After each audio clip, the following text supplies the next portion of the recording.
What is up? What it be?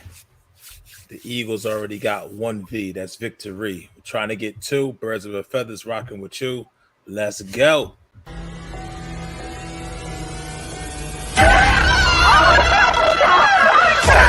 Let's go!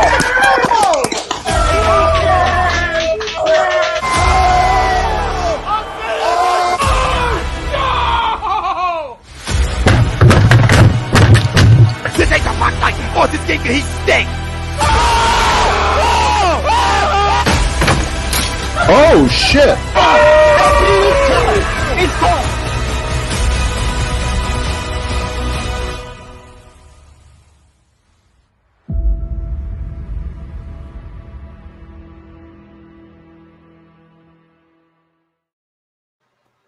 What's good, ladies and gentlemen? This is Birds of a Feather on A2D Radio, brought to you by Manscaped. Get 20% off plus free shipping with the code A2D at manscaped.com. That's 20% off plus free shipping with the code A2D at manscaped.com. It's time to throw out your old hygiene habits and upgrade your life. We are live on Facebook, Twitter, YouTube, Instagram, and wherever you download your podcast. So if you are listening to us on your commute or live right now, rocking with us, or even if you're listening to us in the shower using Manscaped, we greatly appreciate the support. It's your boy Chucks here, back as usual again, and I've got my other boys with me to my left this time. You know what? Let me fix this because we can't mess up the flow. This is how here's how we do. We got to make sure the arrangement is as usual. I've We've been got to get the demoted. flow going. So to my left is Mr. Pete Evans. What's good? Man, cooling, man. Eagles got a victory. It was sloppy at times, but it's always a good thing to be here in football season on Thursday night. Absolutely. And then below me, right here, or a little bit. There you go, Mr. Jake Frio. What's good, man? Not much. Well, Thursday night football action on Amazon Prime. And so far, so good. I'm impressed. I'm really impressed. I So am too. It's almost like Herb Street forgot that he called games, college games, for forever. He called Khalil's Mack play in the first sack. He called it an interception. I'm like, what is he like? Did he forget his football? Like, But it's good. It's that duo is decent so far. I mean, yeah, I like it. I'm not a big fan of the older Al Michaels. Yeah, Because yeah. I feel like he's just a little boring at times. But I like Kirk Herbstreit, so I like and the Prime. What was it? What do we call it? The Prime Cast or Prime Vision? yeah, The Prime Vision. Oh man, yo, every network should be taking notes because that's how every broadcast should be. Use that aerial view. Use that aerial view for all broadcasts. I'm telling you, see the whole field. You would have so much smarter fans, so many more smarter fans if you just used an aerial view or any type of view where you see the whole field. Yeah, Because then right. you have no excuse not to see the whole field and see what players are doing downfield. I've been harping on that for so long. So yeah, they should stick with that. But anyways, not to get too much on a tangent. But as you know, as they said, my co-host alluded to, we are here rocking with you, doing our live reactions to the Thursday night football game between the Chargers and the Kansas City Chiefs. It's a good game so far. It's tight. So we'll see what happens in the second half, and we'll be giving you live reactions as the game goes on in the second half. But discussions tonight, as we usually do, we've got Eagles talk, we've got NFL talk. In the first quarter of the show, we are going to talk about the Eagles-Lions games. We haven't been able to let you know what our takeaways are yet. So we're going to get to that, give you our takeaways, our reactions. Second quarter, we're going to keep it Eagles, and we're going to preview the Eagles-Vikings Monday Night Football matchup this Monday night. What are our predictions? What are our key matchups that we believe the Eagles are going to need to exploit in order to come out with the victory? Second half of the show, we're going to switch it up. We're going to go league-wide, NFL, talk about week one. And what's the favorite thing about week one, guys? Overreactions. So we are going to talk about. I'm going to bring up a bunch of different takes, a bunch of different narratives, and we're going to determine if we think those are overreactions or are they truth. So we're going to get to that in the second half, and of course, we finish off fourth quarter with no huddle. But to lead things off, our poll question for the night, ladies and gentlemen, and it should be a good one. And I want to preface this first. Remember, guys, and those who are listening, Dak Prescott is hurt. He is not active. So, with that in mind, with Dak Prescott not being an active player for the next several weeks, Jalen Hurts is the best active quarterback in the NFC East. Agree or disagree? I definitely want to get people's thoughts. I think this will be a very interesting topic to talk about. I have a feeling that a lot of people will have a lot to say, considering the only other person you really could make an argument for is someone over in Washington. So that's going to be a lot to talk about, a lot to discuss. So if you are listening to us, definitely give us, let us know what you think. We're going to read off your comments as we go. But I'm going to give it over now. I've been talking too much with intros. I hate intros. So I'm going to give it over to my boy Jake Friel right now. I'll let him take the mic first. Do you agree or disagree, Mr. Jake Friel, that Jalen Hurts is the best active quarterback in the division? So, just for like context, are we talking about like just talent and skill set, or is it just kind of just right now based off of week one, Dak being injured? Right now, this season, like if you were to take a quarterback right now out of the four starting quarterbacks that are active in the division, who would you take right now? Well, obviously it's not Daniel Jones, so everyone can relax.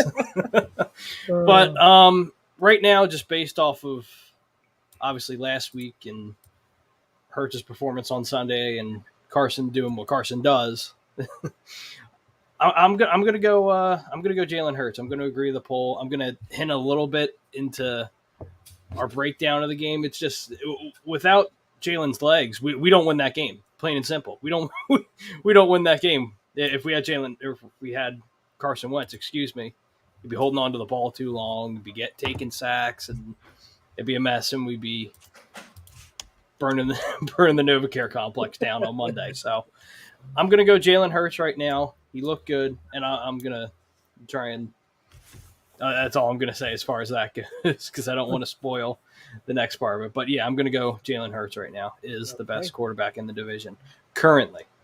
All right, Pete, what say you? I love how Jake put currently and how he prefaced the current versus talent and what we've seen so far. Talent-wise, I would disagree to the poll. Mm-hmm. But based on current state of play, and we look at week one and we look at Sunday, Carson's not out. I mean, I'll say the same. Carson is the only one. Daniel Jones is fourth. Mm-hmm. I heard Dak is better than Daniel Jones. But Carson doesn't get us out of a game like that. No. When things are going slow, 3rd and 14, can't find anybody, hold on to the ball, bring in pressure. And I think one of the biggest things Jalen does is he doesn't turn the ball over. He minimizes giving the ball back to the other team.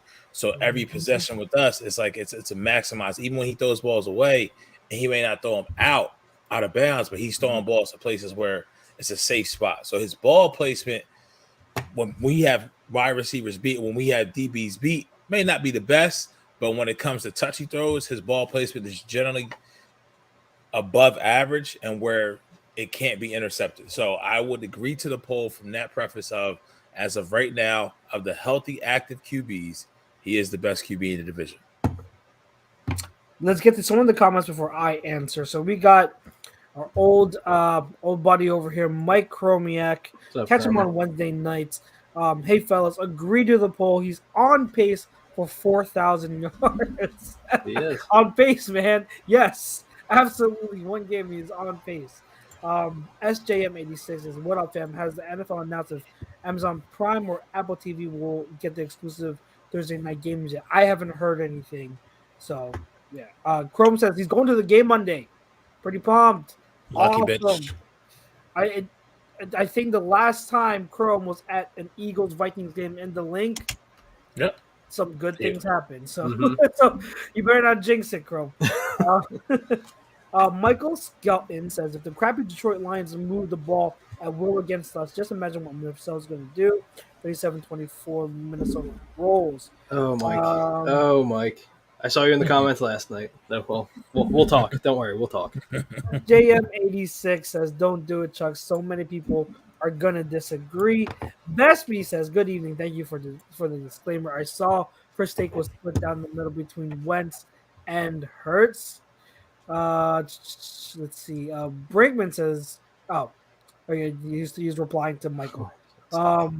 Let's see who else. Michael Scott says Hurts is an RB as a running back disguised as a quarterback. Let's be frank. Lamar Day says, I'm sorry, but Hurts is not the best QB in the division. He's the best running QB. Matt Namaro says Carson is an interception machine. You alluded to that, Pete. He also fumbles. So, SJM says, I agree to the poll. Hurts is far above Wentz due to the simple fact that Hurts takes care of the football. Wentz is a roller coaster. I question his leadership, mental makeup, and turnovers. Trying to see what else. Wayne Miller says, I would agree. Also, the current situation for sure. SJM says, Wentz's arm talent is unquestionable, but he puts entirely too much on his own shoulders by not merely throwing it away or on the check down. Yep. All right. So, I am going to agree to the poll. I think obviously the argument comes down between the former Eagle QB, Carson Wentz, and the current one, Jalen Hurts. And it's a good discussion to have because, I try to be fair because last year, because we're 1 weekend, so you're kind of going off of last year too. But last year, the final image we saw of Carson Wentz in Indy was him and the Colts choking against Jacksonville. That wasn't good. And if you consider his whole season, he had a pretty solid season, pretty good season. However, this plays into why I would go with Hurts right now. Where I think Hurts has by a smidgen surpassed Wentz. I think Wentz is too volatile. I think it's too much ups and downs.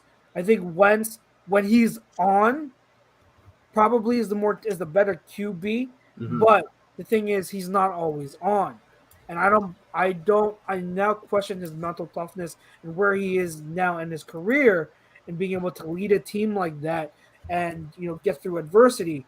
Because his lows are really, really low, really, really, really, really low. So I would, even though Carson's highs are higher, I love the consistency of Jalen Hurts.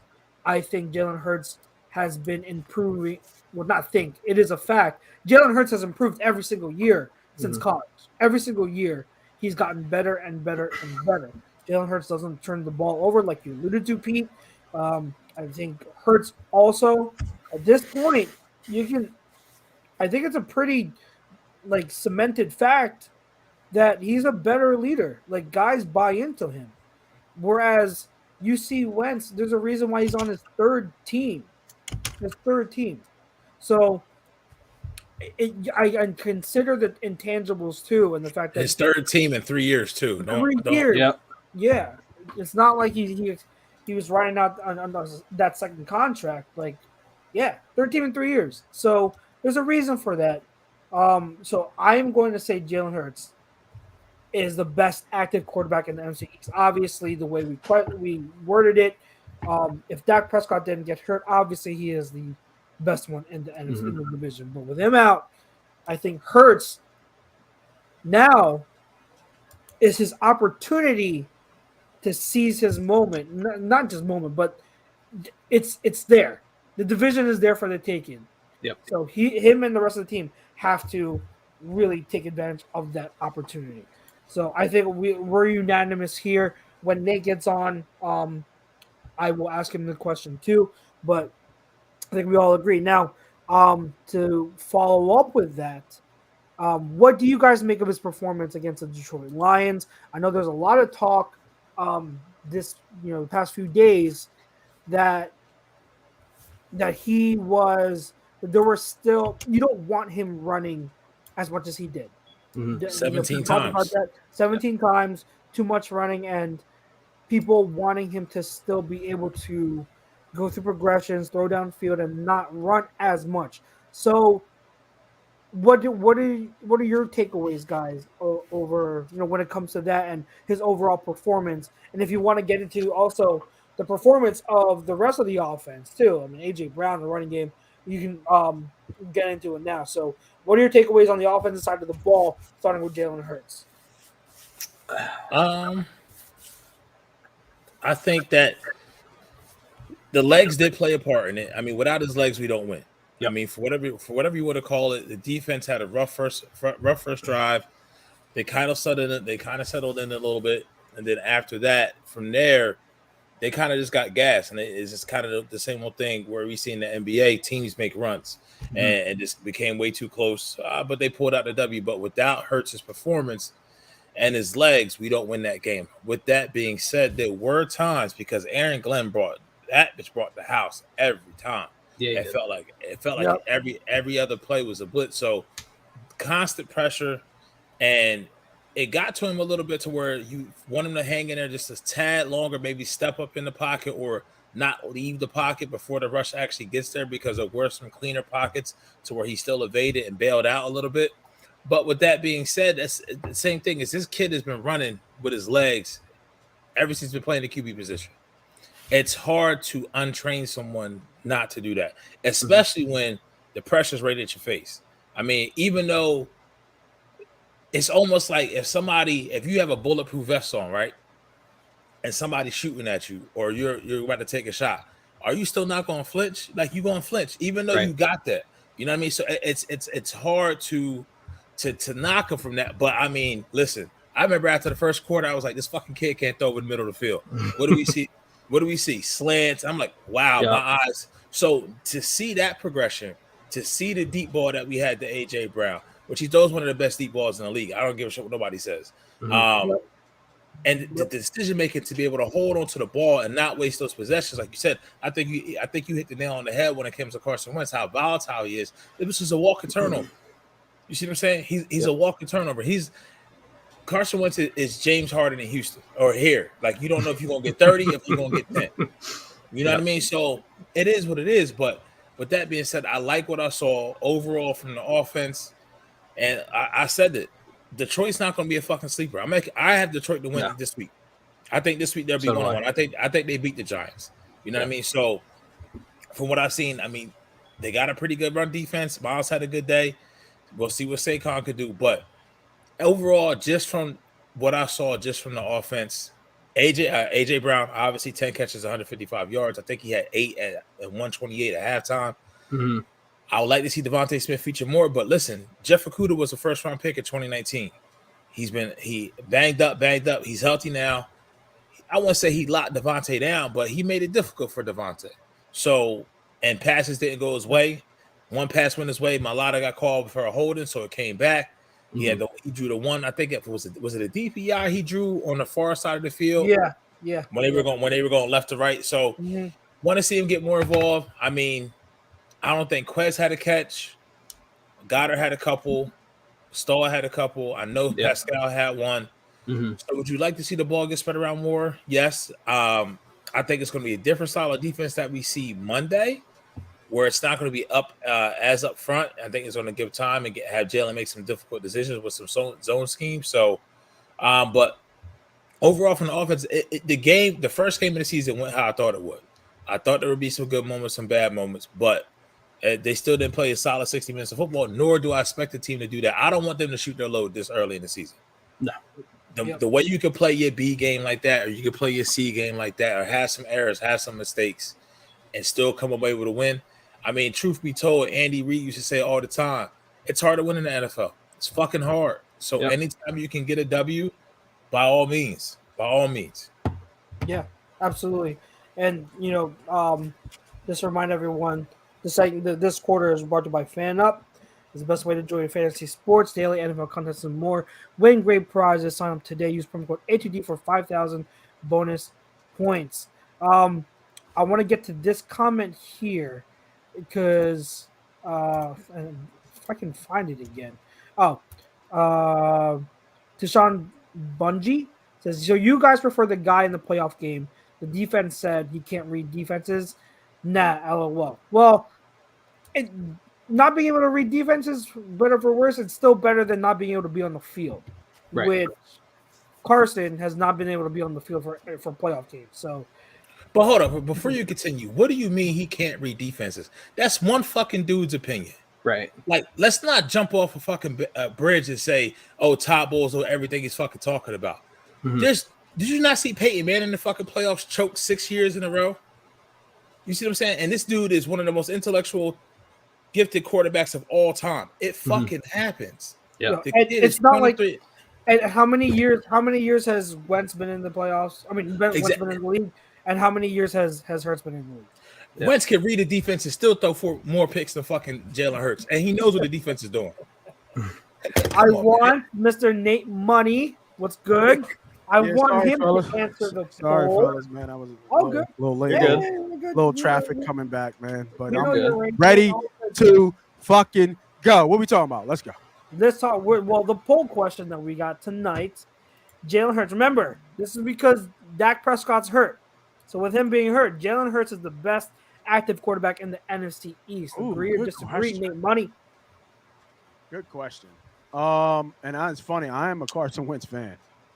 But I'm gonna have to go with Hurts. I'm actually gonna have to go with Hurts. Unanimous. Yeah, I agree. It's slightly better. I think what we saw last week, if you look at the, I think we talked about in the chat, the pie chart or the dot chart or whatever, how much improved he is throwing to his left than he was last year.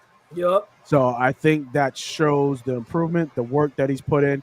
Obviously, the middle of the field looks like there seemed to still be somewhat of a struggle, but there was a couple plays where he's rolling to his left and throwing with his right. That is very, very difficult to do.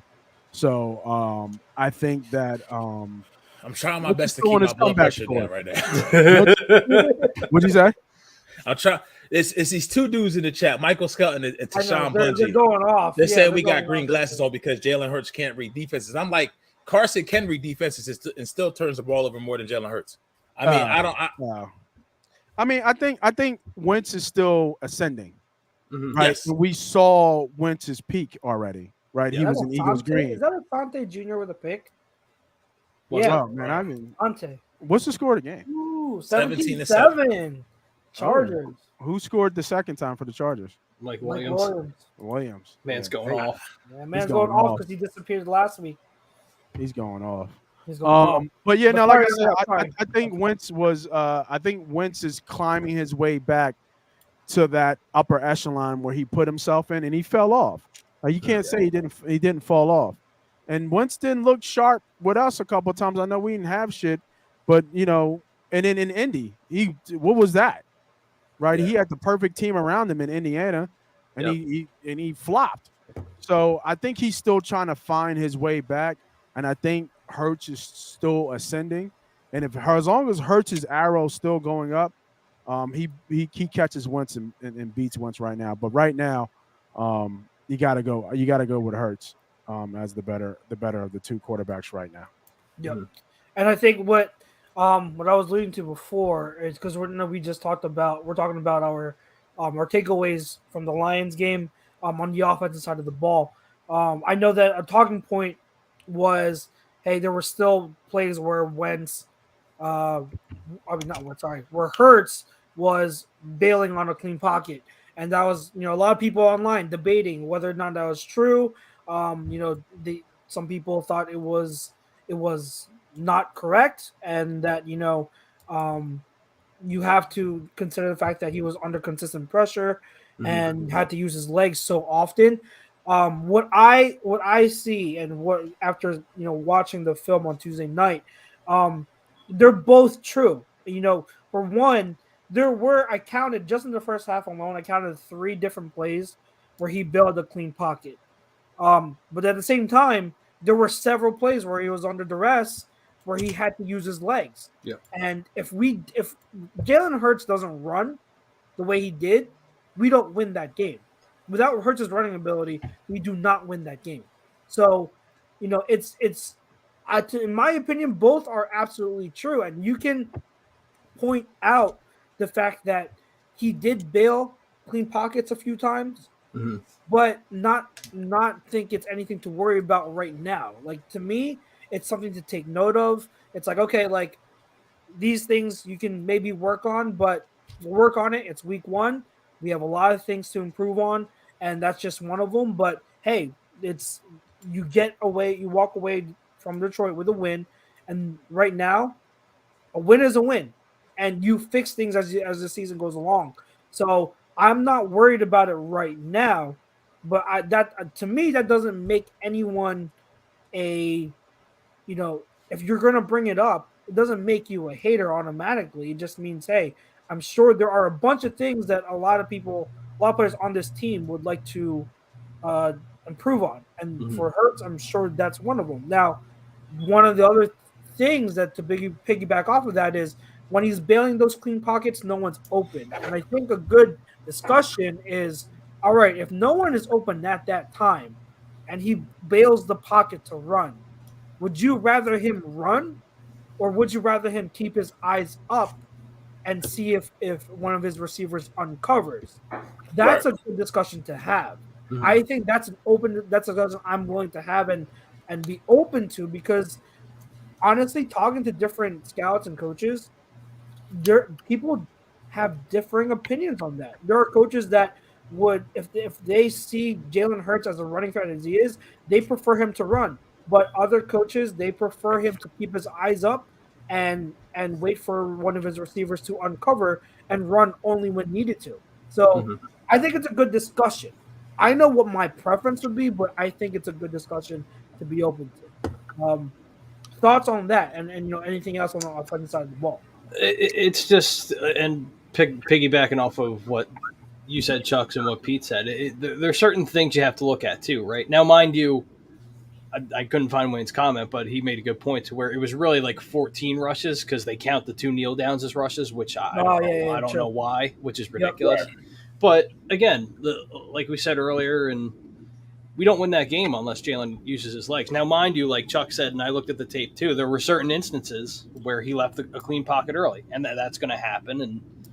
But again, when you get blitzed, I think it was, I forget what the stat was. Oh, no. He got blitzed 50% of the time.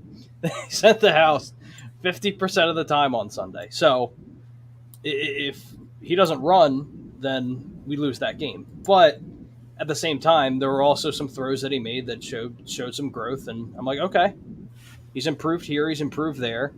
And some of the I forget which throw it was, not the deep ball to AJ. There was a throw to the left side of the field in between 2 defenders, and he threaded the needle in there. AJ on the plant.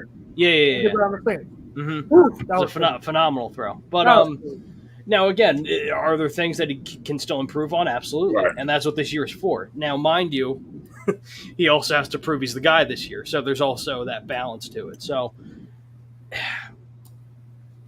I think we're going to be a lot better this week, believe it or not. I don't know if we're going to score as many points per se, but I think we're still going to have a good day on the offense. And everyone's all worried about, like, oh, Devontae didn't get any catches. That's going to happen some weeks. People have to understand that.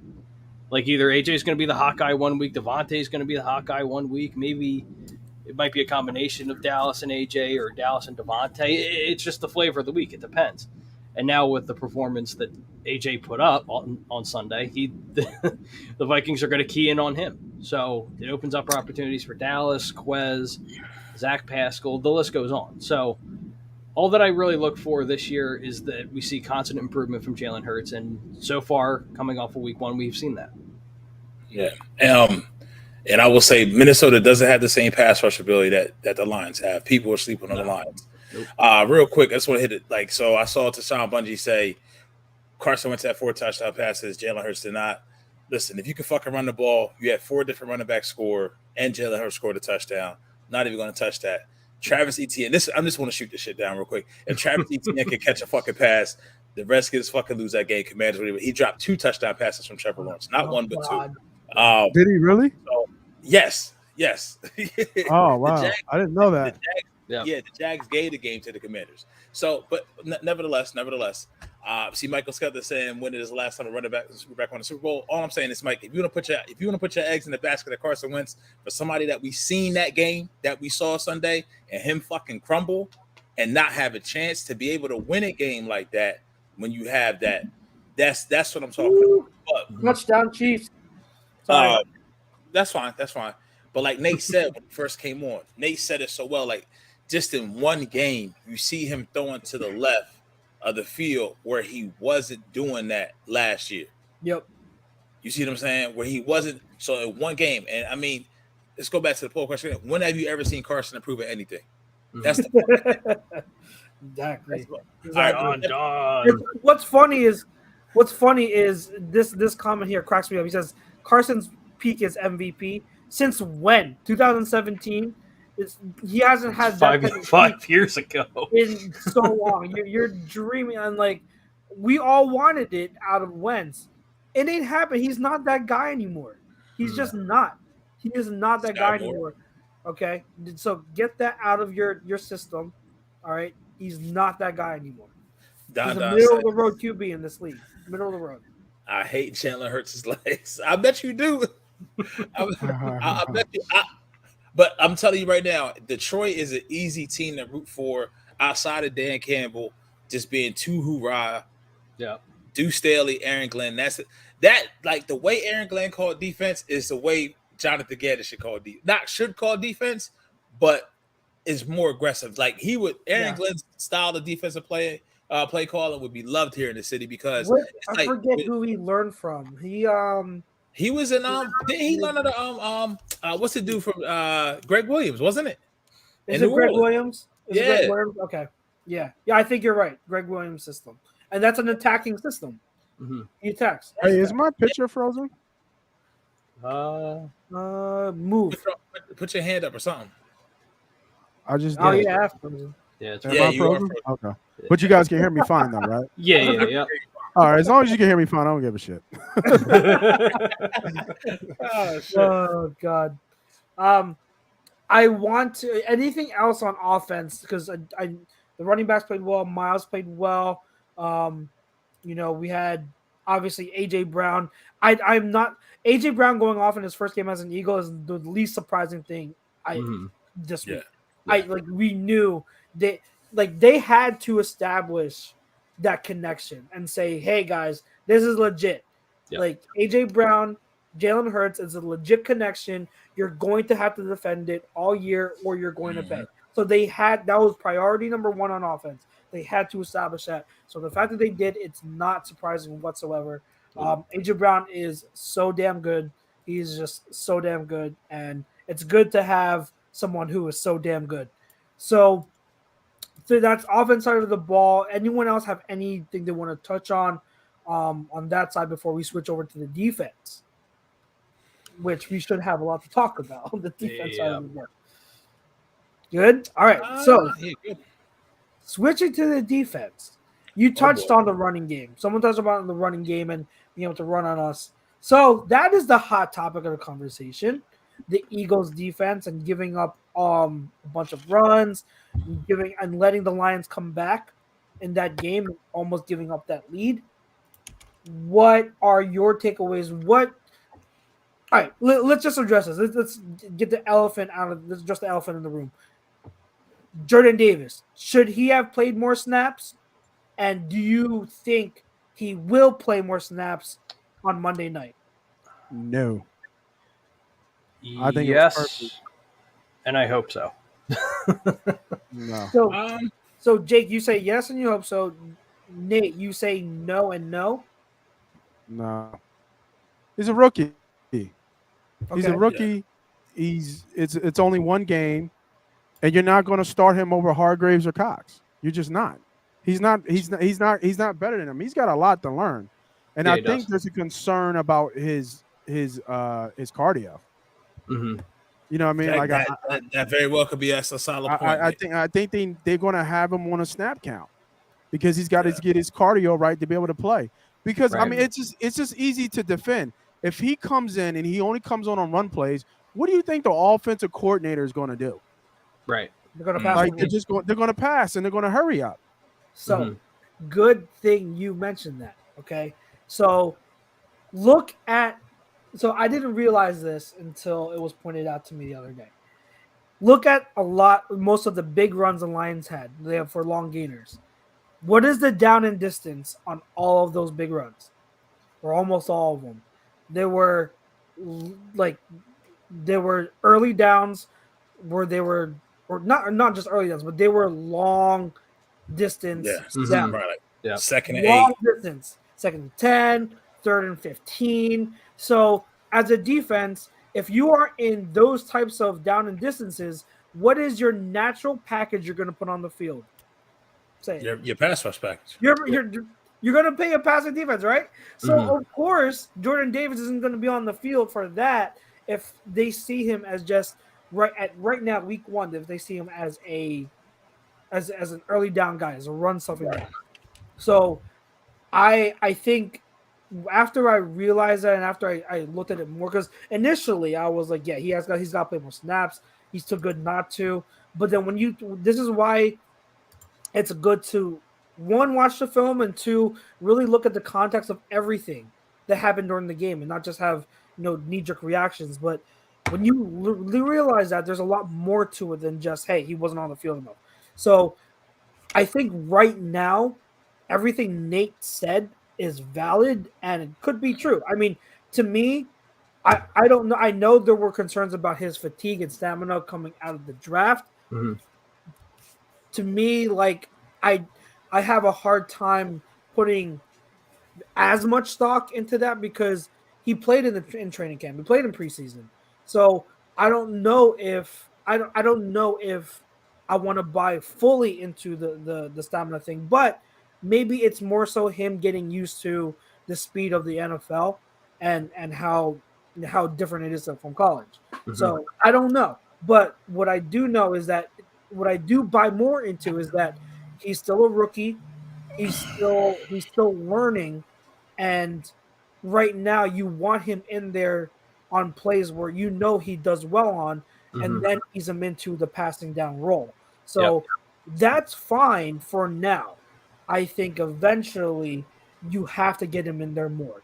I don't think he has any pass rush moves. That could be he's not having a repertoire. I think he's a one-trick pony. He's upfield. That's it. He's just a bull rush.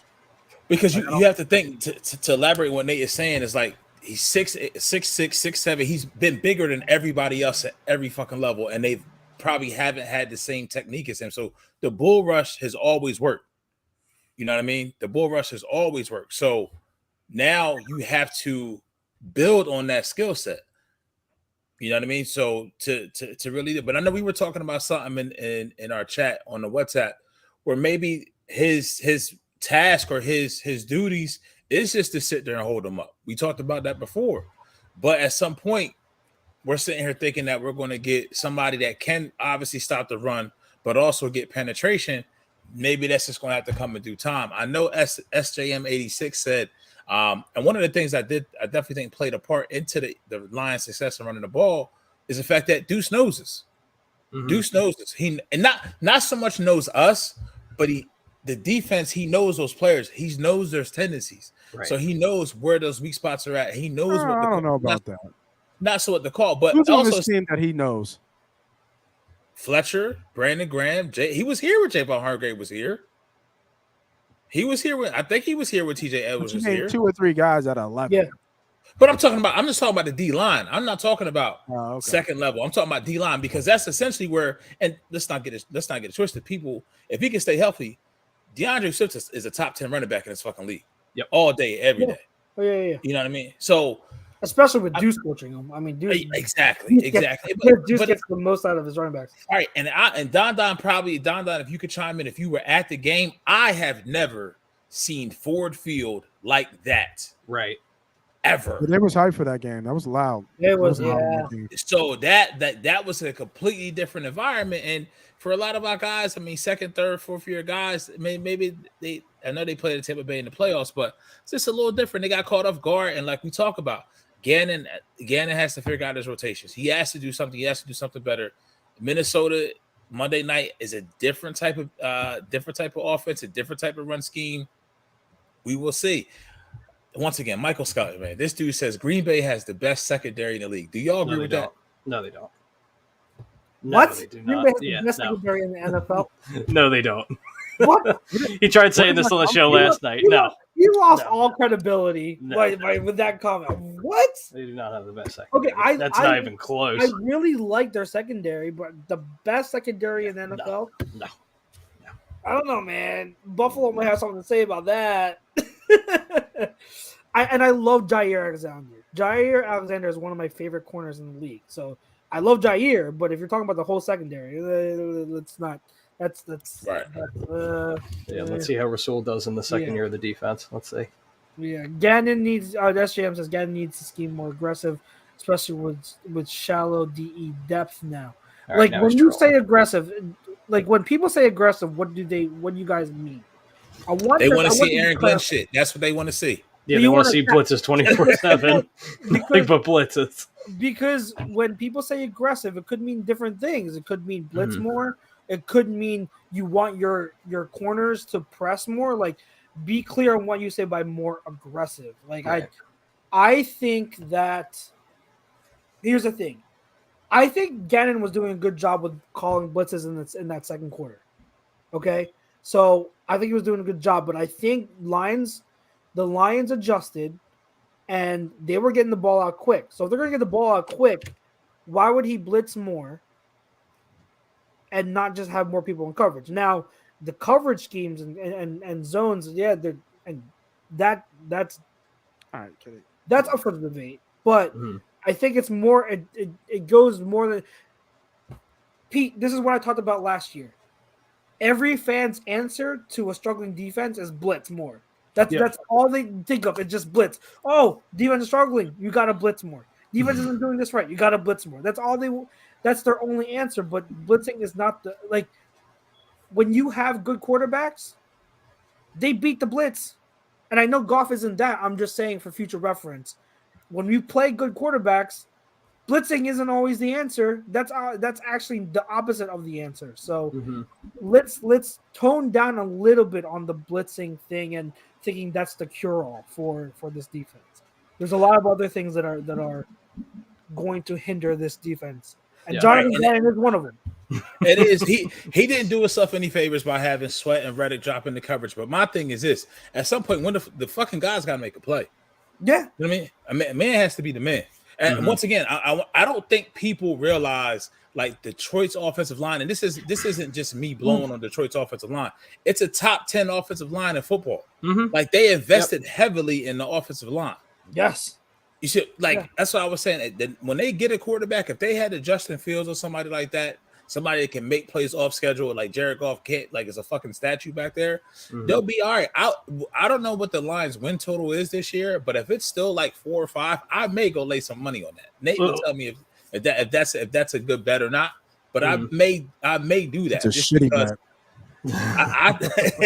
I think that I have more faith in their lines on both sides of the ball. And they have talent at the defensive level. They have a talent at the secondary. They look, fucking Tracy Walker was all over the place. We were on Tracy Walker as a free agent before they hit him with the tag.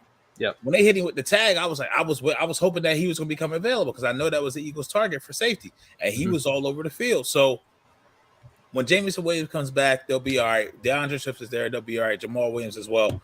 But speaking solely to the defense, it's just at some point I like to play of our linebackers, but I mean those holes. Yeah, really. But I'm saying, but the holes were just so like they had holes. They were creating holes that we could have ran through. Maybe got 2 or 3 yards. Let alone a A1 5-star athlete like DeAndre Swift getting 5, 10, 15, that big run pop. It was just constant. It was just constant, but like anything else. But we were up 31. What were we at? Like 27-17 or something? We were up by that? like 17 at halftime. Yeah. 17. And what naturally happens is just no matter what, I never understood this thought process. We always see the team takes the foot off the gas. Mm-hmm. Team takes the foot off the gas, and Detroit just never stopped. And the next thing you know, you're in a fucking dogfight. It's 38-31 or 38-28. And then they score, and now it's what 38-35. But the biggest thing is, after all that being said, we had the ball with 4 minutes after they scored to make it a 3-point game, a single score game, right? They never fucking touched the ball again. Yep. We haven't done that to that level that I've seen, that I can remember, since 2017. Yep. And hats off to him. I know Nate may not like this, but we got to give Miles Sanders his props. 13 carries, 94 yards and a touchdown. And he ran well. He had a big run at the end there. Yeah, he did. Yeah, but that run, he usually was trying to bounce that outside a little earlier. He was a little patient. I mean, he knows he wants to get paid. He wants to get paid. And like Miles' production in this game wasn't just dependent on one carry. Like that last run was 24 yards. Yep. He had another run early in the game that was 24 yards. He had another run early in the game that was like that. Like he was consistently getting chunk yards. Mm-hmm. So it wasn't like he relied on one big play and then like the rest of his runs were bad. He ran really well. Offensive line, obviously, when you have an offensive line, some of those runs were just wide open lanes. But I think one of the most impressive runs is the one that I broke down in my film breakdown video this week. It was a 9-yard run in the second quarter, and he just created on his own. Like it was all him. It was literally all him. There was a missed assignment, I think, by the tight end. I think it was Stoll, and he was one-on-one with the linebacker right off the bat, and just made him miss, made another guy miss, spun off another tackle, got 9 yards when it should have been no gain. So and I keep saying, like, that's evidence. If you just watch him, that's evidence of why he's the most talented guy in the running back room right now, and was last year too. Like, he's the only guy that can create on his own on a consistent basis. So that's why he's the starter. So I'm glad he got in the end zone. And he played well. Hopefully he stays healthy and keep moving forward. I think the rotation that we have with the running backs right now is a good rotation. Yep. So you get Miles, and you sprinkle in Scott, and you sprinkle in Gainwell, put Gainwell on some passing downs. The backup runner should absolutely be Scott. Absolutely be Scott. I'd like the decision because Scott right now is the more reliable runner, and Gainwell probably is by a smidge a better receiver. But I'm glad if they need to get someone to spell Miles as a runner, it's Boston. So we'll see if Trey Sermon eventually gets in there too. So what happened? You locked into the game? Oh, I don't know. Kelsey was wide open. Then they caught up to him, and then he got picked up in like God, Arn Anderson spine buster, and the ball came out. They said he was down. For progress. Okay. Yeah. There was something else. Defense. Okay. So I think that with the defense, I think there's because he that was Derwin James too, by the way. God damn. So good. Best safety in football. He's so good. He's so good. Oh wait, let me see this. Oh my God. How many DBs are doing that to Travis freaking Kelsey? Yeah, not many. My God. Is Mr. Wing, are you referring to is Kennedy Brooks? Isn't he on the practice squad? Practice squad, Mr. Wing. Trey Sermon is the other running back, but he's inactive because he just joined the team. So Don, be quiet. That's my secret. Listen. I got laughed at. The game. He played well. Yes, he played well. He played well. I mean, he flashed. Yeah, he played well. That's the one thing I remember about him. He flashed in some spots where it was just him, and he made a decent play. Yeah. Right. What are your guys' thoughts? I forget where I heard it at. One of the many different outlets I listened to, just getting different perspectives. But it was Chauncey Gardner-Johnson. A lot of things in the run game.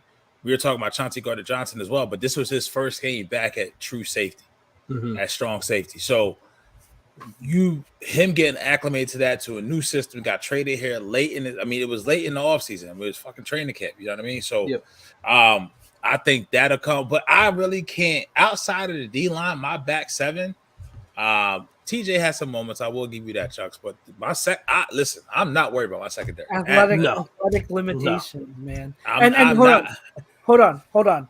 With TJ, and someone said this earlier. I think it was SJM talking about he wants to see Dean more. What have we been talking about?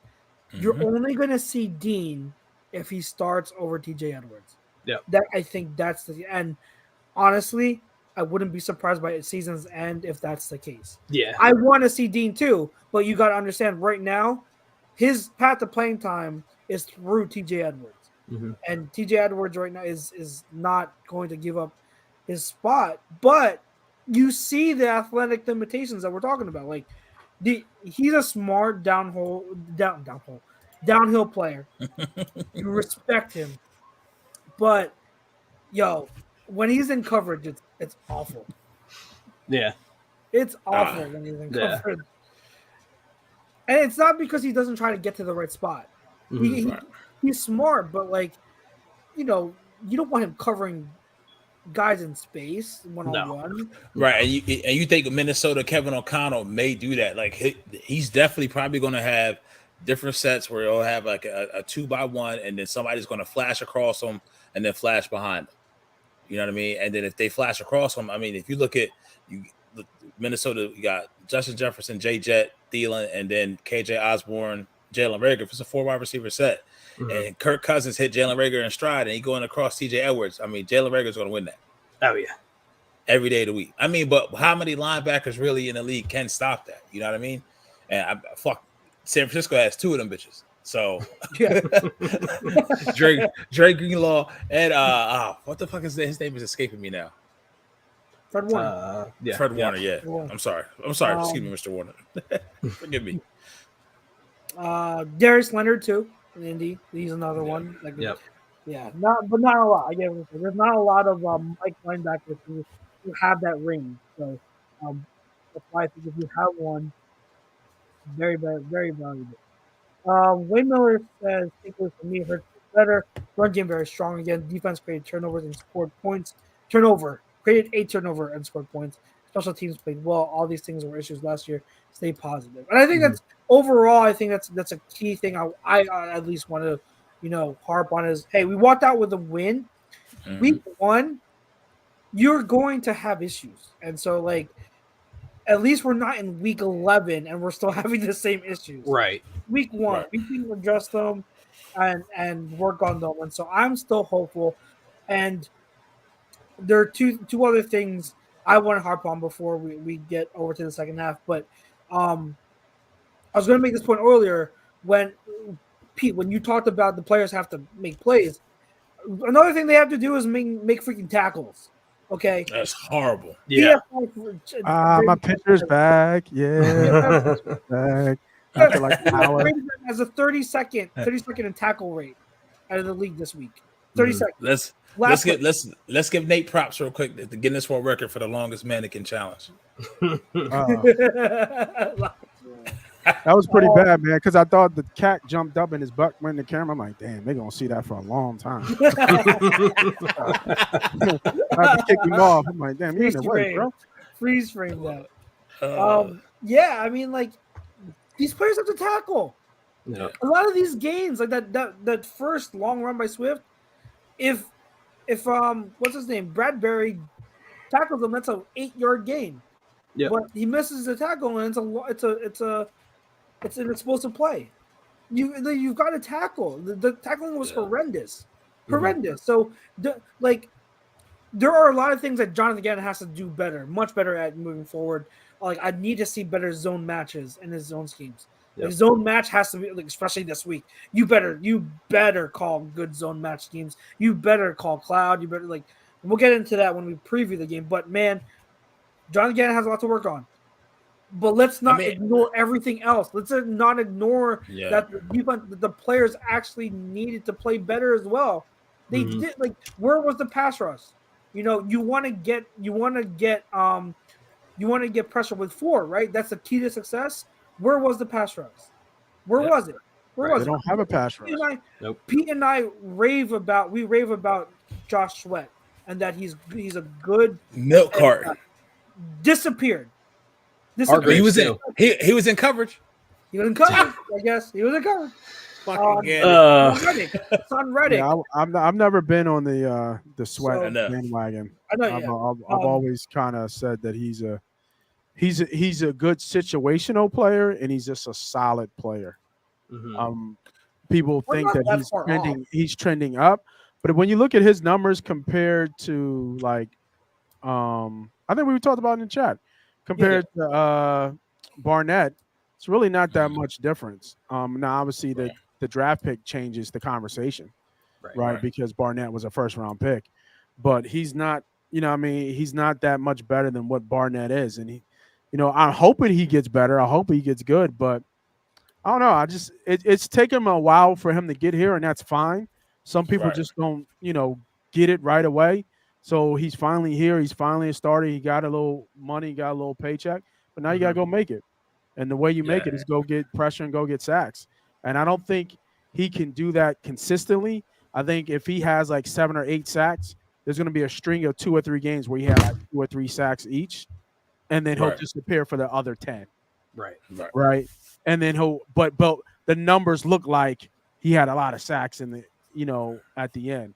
He might be I haven't looked at him a lot, but he could be a streaky player.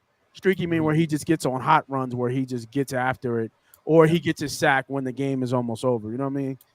So I don't know, but I think that it's becoming blaringly obvious that they don't have a pass rush. That's kind of how I'm starting to feel with Hargrave too. Like if you remember at the beginning of the year last year, he was hot. He was hot. And then, dude, the 3/4 of the season, you just didn't really hear from him much. Well, I mean, people scheme for you. People catch up. No, that's true too. You know what I mean? So I think that that's part of the game. But yeah, and that's where you look at this game. Once we get there, it's just like how are they going to get home, to Cousins, because they got to. Yeah, they have to get home. Receiving core is too good.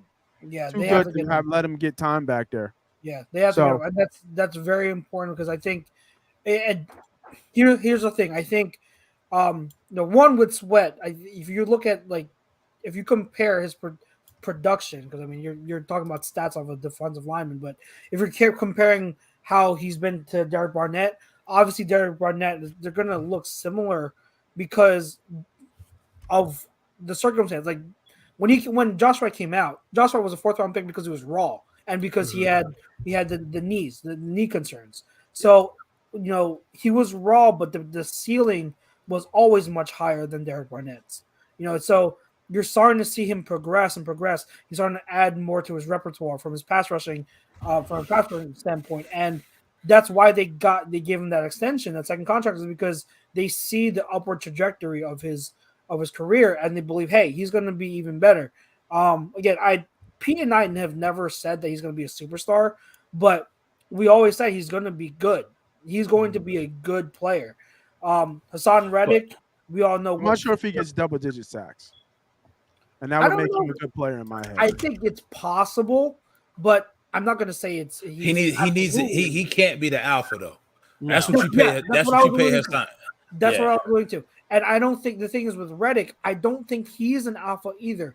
We don't have that premier pass rusher I hate comparing these guys because obviously these guys are elite in a tier of their own. But when you think about the Bosa's, Myles Garrett, Chase Young, TJ Watt, premier elite pass rushers, we don't have anyone close to that. We don't have anyone close to that. We haven't had anything like that in a while though. Yeah. When's the last time we had someone like that? Premier pass rusher. You did that when you won the Super Bowl. Trent Cole? Yeah, Trent Cole. That's the only one I can think of. Yeah. So we don't have that. And then I think Hargrave. You can say Graham. Graham's been pretty consistent. Yeah.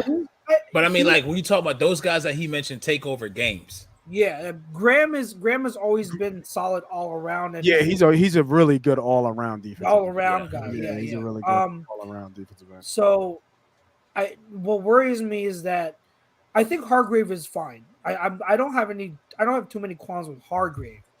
Right. The issue you start to get is with Cox because man, with Cox he's showing that decline. Like he's not the same 13. player. It's his 13th season. Yeah, and so the fact that he's a starter, I think that's where I kind of want the transition to start to happen as the season goes on. Mm-hmm. Cox needs to give way To Jordan Davis. And I know they're different players, but you've got to start to like. I know Jordan Davis right now might not be ready to be a pass rusher on passing downs, but he's going to have to learn to be because Cox ain't in anymore, not on the interior. Right. Mm-hmm. So you've got to start to transition that as the season goes on. I'm willing to be patient with it, but at some point it's got to happen. You got to pin your ears back and let it go. I'm going to give you an unpopular opinion real quick. And one more thing about the Lions game. Defense played well. Jared Goff dropped that one fucking touchdown into a window that was amazing. It was a phenomenal throw. Phenomenal. And this is better than offense. That was, yeah, there was nothing you could do about that. So, and I don't like to feel like this because I like Slim Reaper a lot. But the more and more we just talk about in this conversation we're having right now, I know where you're going. Pass rush, I know exactly where you're going. He was not the fucking right pick at number 10 last year. They should have went fucking Micah Parsons. That's where they should have went. And you do everything else you're doing with AJ Brown and Quez Watkins as your 1 and 2. This team is in a much better trajectory when they go look on the defensive side of the ball. Because then what we were talking about. What in the world just happened? Are you watching the game? What just happened? I have no idea. I'm not watching the game. I have no idea. No, but what just happened? And you look at this team. Yeah, pick six. Holy crap. You think that what we could do with Sweat being in his role, Graham, you know what I mean? It's just different, man. It's just different. And it's one of those things that I still think the Cowboys don't trade with us in that position if they know we're taking Micah Parsons. You see what I'm saying? But Devontae has to do a lot to overweigh that shadow because when you look at Sunday Night Football, he was the best thing Dallas has. You know what I mean? Like that defense, regardless, still held him in check. He sat Brady 3 times in the first game. It's just it's a fucking lot. It's just amazing. It's amazing, bro. It's like I heard Stephen A. Smith said, and this is lofty. And I don't really fuck with Stephen A. like that. But if this kid keeps on this same trajectory, he's the closest thing to LT we've had in my generation. Possibly. Micah Parsons. Yeah. I'm not saying that. I hate the comparison to greats. Yeah, we know.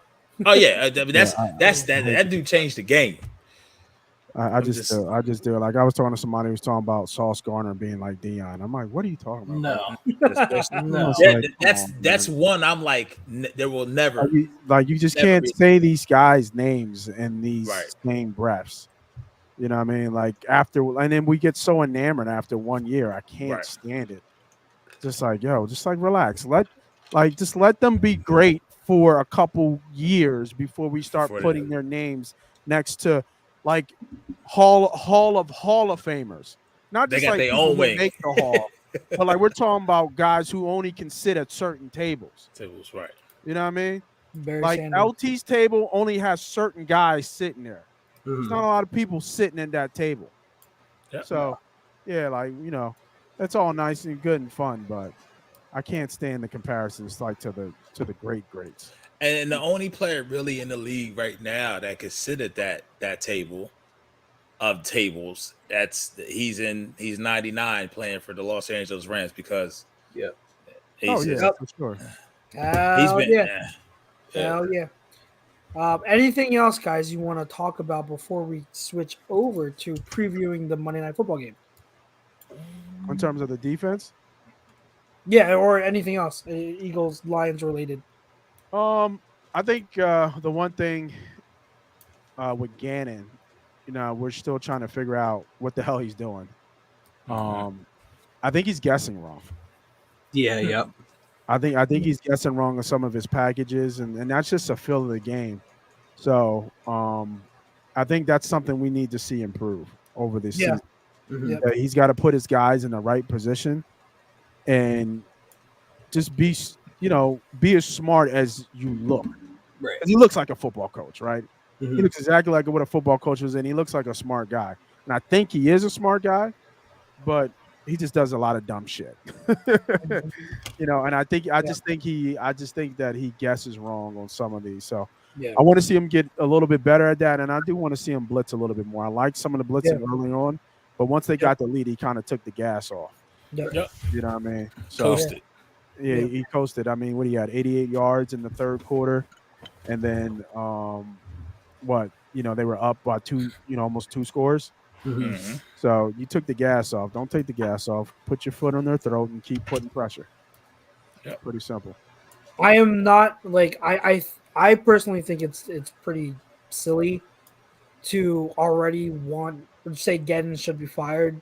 Like Not we're yet. 1 week into it. Like give a few weeks until you say otherwise. 1 week into him having all these pieces on defense, if you're talking about like week 5 or 6 and none of this has been fixed, there's no improvement, then I can start to understand you. Yeah. But week 1, let's pump the brakes. I think there are way too many fans out there that are already have their foot on the gas pedal to drive Gannon out of here. Like even before the season started, they're already ready to get Gannon out of here without giving him a fair chance. And this game was like, oh, well, like let's follow. There he is. Get out of here. Go. So My bad. Sorry. He about to come back and jump right on back of Nick's neck. Cats do that shit, bro. My bad. Go ahead. Sorry. All right, guys. So let's transition over. Let's preview the Monday night game against the Vikings before we do. Pete Evans, can you tell me who our sponsor is once I bring it up? Well, I know one is Specialized Physical Therapy, Dr. Paul Vidal, in Burlington and Cherry Hill. He's our doc, make him yours. What's the second one we're doing tonight? We'll leave it at that for now. We'll just leave it at that for now. Okay. All right. So, Tom says, "How about for the people who wanted him fired when he got hired?" Well, you wanted Nick Sirianni fired too, so let's just say that. Let's be patient a little bit. I know that sometimes. Well, real quick before we preview it, what you just said about Gannon and even Tom's first statement, the first comment you put up, I think Gannon has a lot of Joe Girardi. That's how fans look at him. They know, all right, this dude ain't it, and it's carrying over from the season prior, and now you see how much talent is there, and it's like, why are we so fucking bad? How do you have all these tools in the shed? That's a really good comparison. I like that. And how are we this bad? Like Nate said, he's just when he guesses, he's out there. All right, I'm gonna move my rook like he's playing chess, but you're leaving yourself open every time, like a glaring hole. And like I get it's just that. the feel. I get that, but if you ask people 5 weeks into last season, after the Nick Sirianni's, what is it, the flower bed, the what are the flowers quote. Mm-hmm. A lot of people would have said the same thing. That I remember that. The gut feeling, Nick Sirianni ain't it. And look what happened. I think it's people are. And 2016, how many people were writing off Doug Peterson and calling him a dumbass? And look what happened. Like, all I'm saying is let's wait. Let's give guys an actual chance. Let's exercise a little bit of patience before we are so quick to fire coaches. That's all. That's all. But this is the first comment I agree with Tashawn Bungie. He says we haven't seen a DC we like since Jimmy Johnson. Yeah, I said that because it wasn't Jimmy Johnson. What was this? Because everyone always wants Jimmy Johnson. Jim Johnson. Everyone wants that back. We're not getting Jim Johnson back though. No. That's what I'm saying. That's why I alluded to the whole thing about blitzing. Everything a cure all for all fans is that blitzing is the answer. That's what they think cures everything. Well, it makes it seem like it's more. I'm trying to think of an analogy to where. All right, so if you look at boxers, right? You look at MMA fighters. You got your MMA fighters that come out. Boom. Tyson was a great one. He on the prowl. It's from the rip. You got a lot of fighters who think they can fight like that. They not successful. And then you got other fighters who are technicians who just kind of wait. But you have to guess right. Your game plan has to be sound. The one thing I will say, and I kind of still have faith in Gannon, but it is a little concerning that now we are a full 17 games and 19 games in, because we count the playoff game too. And I still don't know what regardless of the fucking players he has, what his identity is and what he wants from his defense.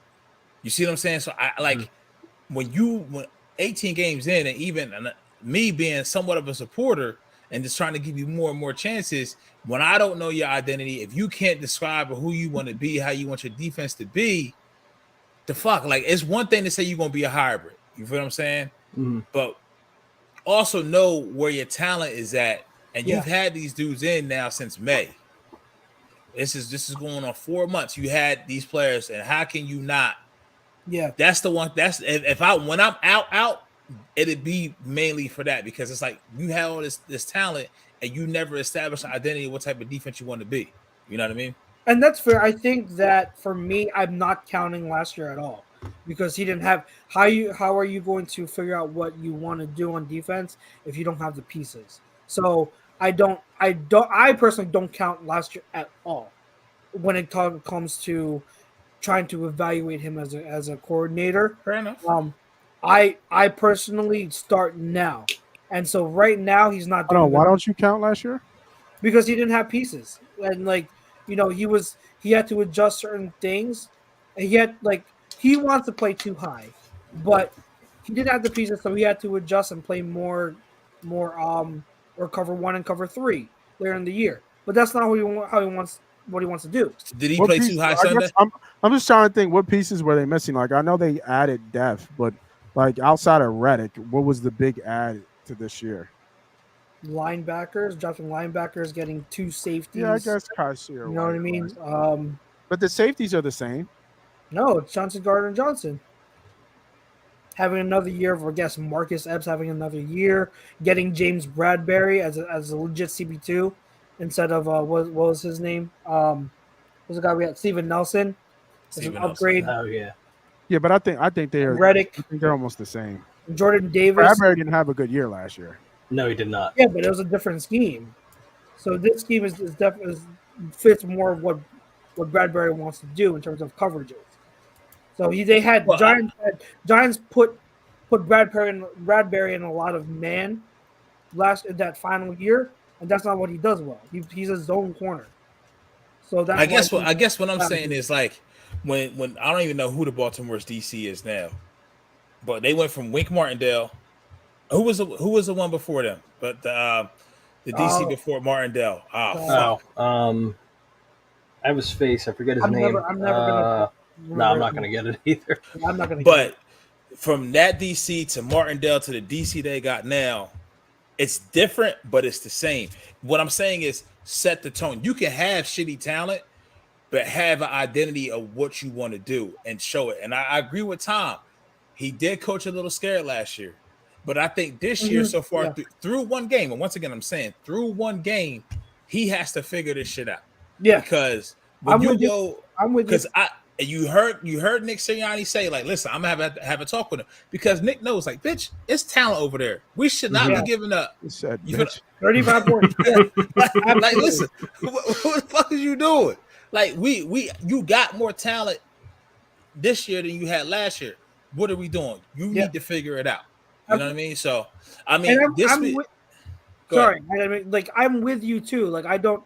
We defended Gannon last year. Hell, if he doesn't improve, I will be the first to drive him to the airport out of here. Like, I have no loyalty to that man. I'm just trying to be objective here and say, like, hey, like, last year he didn't have the pieces he wanted. Now he does. There are no excuses. Produce. Nope. Do better. Yeah. Do much better.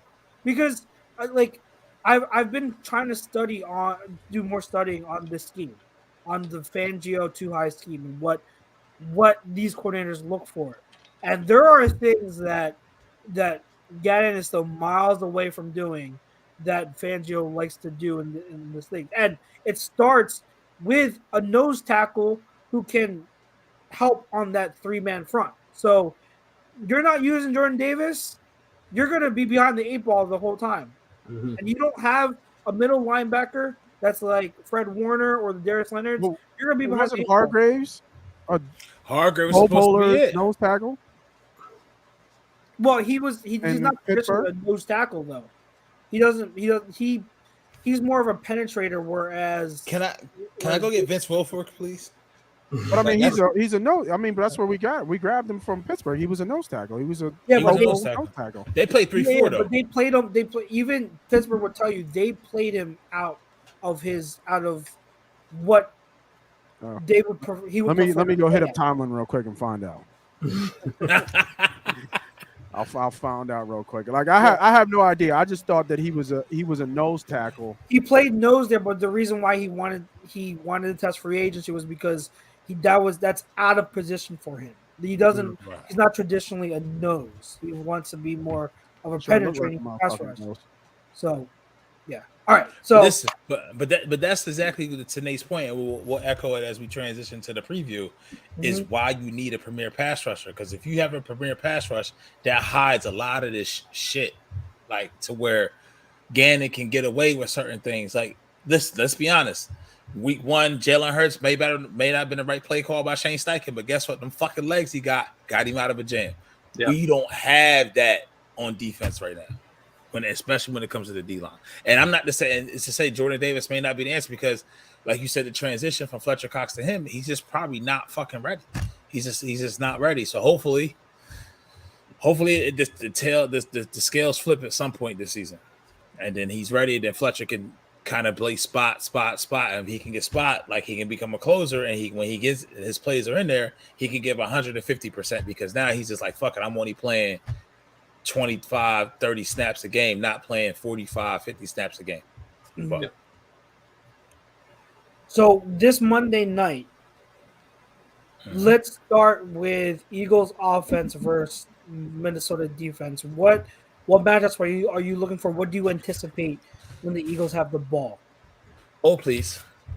Somebody else got I'm about to real quick. I'm gonna look at Minnesota's depth chart. Yeah, who's their other corner? I know they have Pat P. Who's their other corner? That's full. They still have Pat P. Okay, I'm not dead. Yeah, Pat P.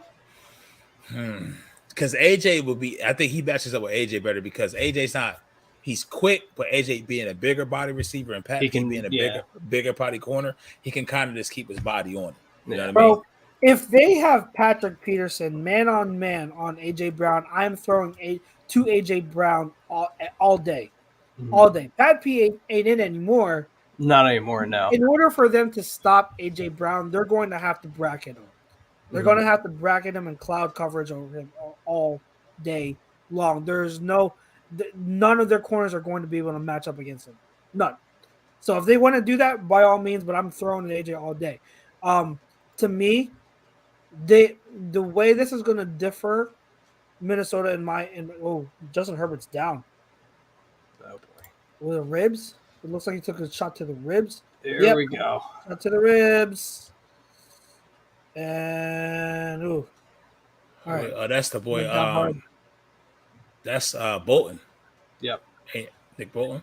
All right, so yeah, they got some big bitches up front, boy. Yeah, they got Dalvin Tomlinson, Harrison Phillips. Yes. I don't know Jonathan Bullard, but obviously Hunter, Eric Kendricks, Jordan Hicks, and Zadarius Smith. So Their defensive line is legit. Yeah. So I think what they like to do is their front is pretty much what we want to see Jonathan Gannon do, but like he doesn't do it. They will mix things up and confuse quarterbacks with who they send and who they don't. So they'll crowd the line of scrimmage, they'll double A gap. They took that from like Mike Zimmer, they carried that over. So they'll show double mug. And they'll crowd the line of scrimmage and say, hey, which one's coming? And they'll still send forward. That's the thing. I don't think they're going to blitz. I don't think they're going to blitz often, but they're going to make Jalen Hurts think about who is coming and who's different not. than week 1, because he could just react Sunday. Now he's going to sit back there. I have time. All right, where do I go with this ball? Yep, exactly. Oh. And I think that's where the chess match comes because on the other side of the ball, I think what's going to come down to is who can make the more premier plays with the premier wide receivers. It's going to be Justin Jefferson and AJ Brown. Right. Which quarterback's going to get the ball to them? And so knowing that it's going to be a test for Jalen Hurts to be able to dissect that because if he tries to run a lot more, I think he's going to have a lot less space to work with on those scrambles than he did last week. So he's really going to have to be on top of his game in terms of reading that second level of the defense and knowing who's coming and who's not. I think AJ Brown is going to be one of the keys to the game. Like I said, none of their corners are going to be able to. None of them are going to be able to match up against AJ Brown. So I think AJ Brown's going to can have another big game. We're going to need to have another big game if we're going to pull this one out. And it's right now we're looking at our offense versus their defense. I think we could fare well. If we can protect. I mean, their defensive line is pretty stout, but once again, I have faith in our offensive line. Now, when you bring in Zadarius Smith on the blitz or outside wide, that's a little bit of a different story. That could be a problem, but Jez got to know where to go with the ball. They're gonna play a lot of his own schemes. Oh my God, Chase Daniel! Just as far as matchups, I like it. I like it. I do We too. do a pick. No, he was just in there for a play because Justin Herbert. They did an injury timeout, so Herbert has to come out for one play. He probably got the wind knocked out of him. Probably. That shit hurts. So what are we doing? Our offense versus their All defense? offense. Yeah. I mean, I think our offense is pretty dynamic. Obviously, we know we have players at all levels, even including, the quarterback looks like a player, and I've been ragging Hurts forever. But he had a decent game last game. He made some good reads, good plays. He had some bad throws too as well. So, and that's what you expect from him. You expect him to make plays with his legs. You expect him to get better at with his arm, and you do expect him to make some bad throws. And he did that. He did all three of that. He was able just to make more plays on the good side to get us the win. Think it'd be a little bit different test because obviously they're going against a better opponent and better team. So I think we match up well, and I think we'll score points. I think the offensive line is going to have a lot better game than they did last week for sure. I don't think they take that lightly. And it's a veteran group. So I think, but they're going against arguably a just as good defensive line as well, versus Detroit. So I think that's going to be the real test of how good our offense or who's going to win the battle. Always starts in the trenches, and I'm not going to shy away from that. It starts out with the big guys up front. If the big guys can protect Hurts and open up some holes for Sandals to get through there, then I think we'll be able to put some points on the board. So, and I think that place, it's home opener. Vikings are coming to town. Yeah, I came from another podcast today, and they interviewed a Vikings podcast. Oh my God, they were so fucking dry. Excuse my language. I know you don't like that type of language, but they were so dry, bro. They were so dry. It was just terrible. And they had the accent, like, don't you know? And oh my God. Like, it was like you're just listening to it. And like they just had to start a pot up. And it's just like, so I think I just asked us, like, so how did you feel about that ass whooping 2017? You know what I mean? Like where were you guys when they were on the Rocky Steps still in school? Oh my God. You know what I mean? And I was like, you guys seem like nice guys. Woo! Is that the fullback? Nice. Touchdown? Oh, that's Edwards Alaire. There it Oh is. my God. Oh, is that a flag? Is someone called holding? It's Coming back. Damn. What was it? What happened? What we do? What we Just a big run. Big run, but there was holding. by was about Austin? CH Edwards Alaire. Personal foul, face mask. Oh no! They added on to it. They added on to it. Hold on. Who has the ball? Kansas City. Oh, the Chiefs got the ball back. Yeah. Yeah, they stopped him. Yeah. Big I'm not run watching the by game. Edwards Helaire. But I no, don't I know think what I think it starts up front. I think our offensive line has to dominate this game, dominate the line of scrimmage for us to win this game. Yep. Yeah. So Yep, that's yep, my yep. take on our offense versus defense. Skill players going to make plays. Yeah. We Yep. expect them to make plays, but if our offensive line did anything like they did last week, it could be a long day. Yeah. Mhm. That's Jake, the biggest. What do you think? Yeah, that's the biggest concern is the defense, but the offense I'm not concerned about really, just because their secondary. It's okay. I mean, we didn't really get to see what the Vikings defense actually is capable of, just because Aaron Rodgers has no one to throw to, Yep. and the fact that Kristen Watson burned Patrick Peterson, he just didn't catch the ball. That's a whole other conversation. If he catches that, it's a whole different out. That game Oh, is completely absolutely. different. Yeah, absolutely. So they're going to go to Devontae, obviously, just because to make amends for last week that he didn't get any catches and that whole thing. Now, are they going to? They're going to try and shut down AJ Brown. They're not going to, just because he's that much of a stud. But you're going to have some, and I've said this a million times in the offseason too. There's going to be someone open at some point. There's always going to be someone open, whether it be the tight end, running back, or anything like that.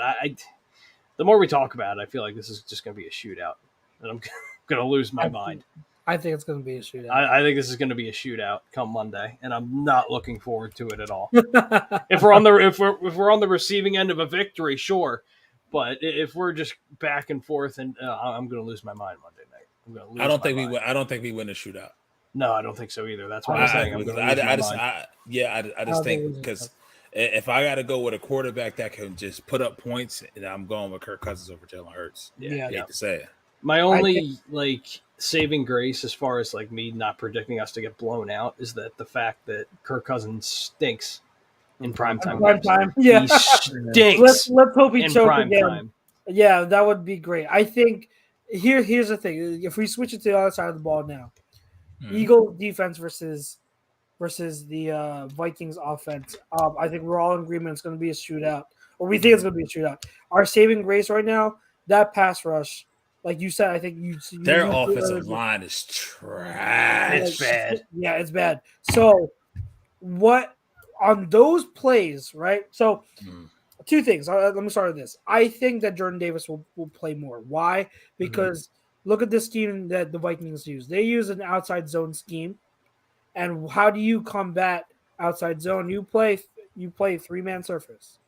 So you're going to have Jordan Davis in on a lot of those runs, or run plays. So I do think he ends up playing more snaps by nature of the matchup. When they do go to passing down, or when they do want to run that bootleg, I think that the key is for the passers to get there, because on those long developing routes that Justin Jefferson's going to run down the field, you have time. You're going to have more time than you had last week. So this defensive line has to get home. We have to get home with 4. Cox, Hargrave, Sweat, Reddick, they have to get home to Kirk Cousins with 4. That is the only chance.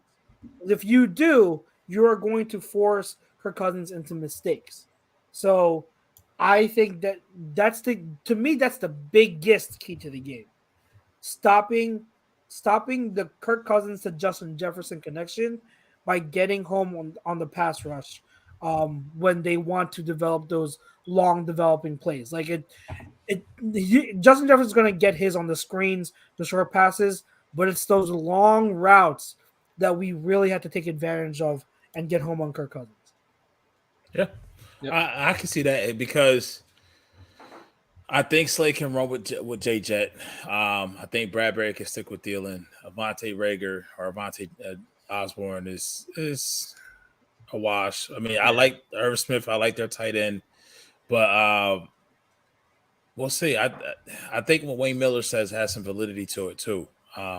If we move Reddick down to edge, that may be a way to get Nakobe Dean on the field. But at the same time, You know what I mean? We have to see how he's gonna be ready to play. Well, I did, Reddick plays edge. It just depends. but no, like more like what Dallas does with Micah Parsons. Like when he dedicates himself to the edge, that's it. Like you go. I'm not doing none of this. Get that Parsons plays linebacker though for them.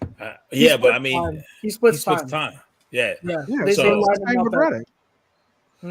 Reddick does the same thing. Yeah, that's what I'm saying.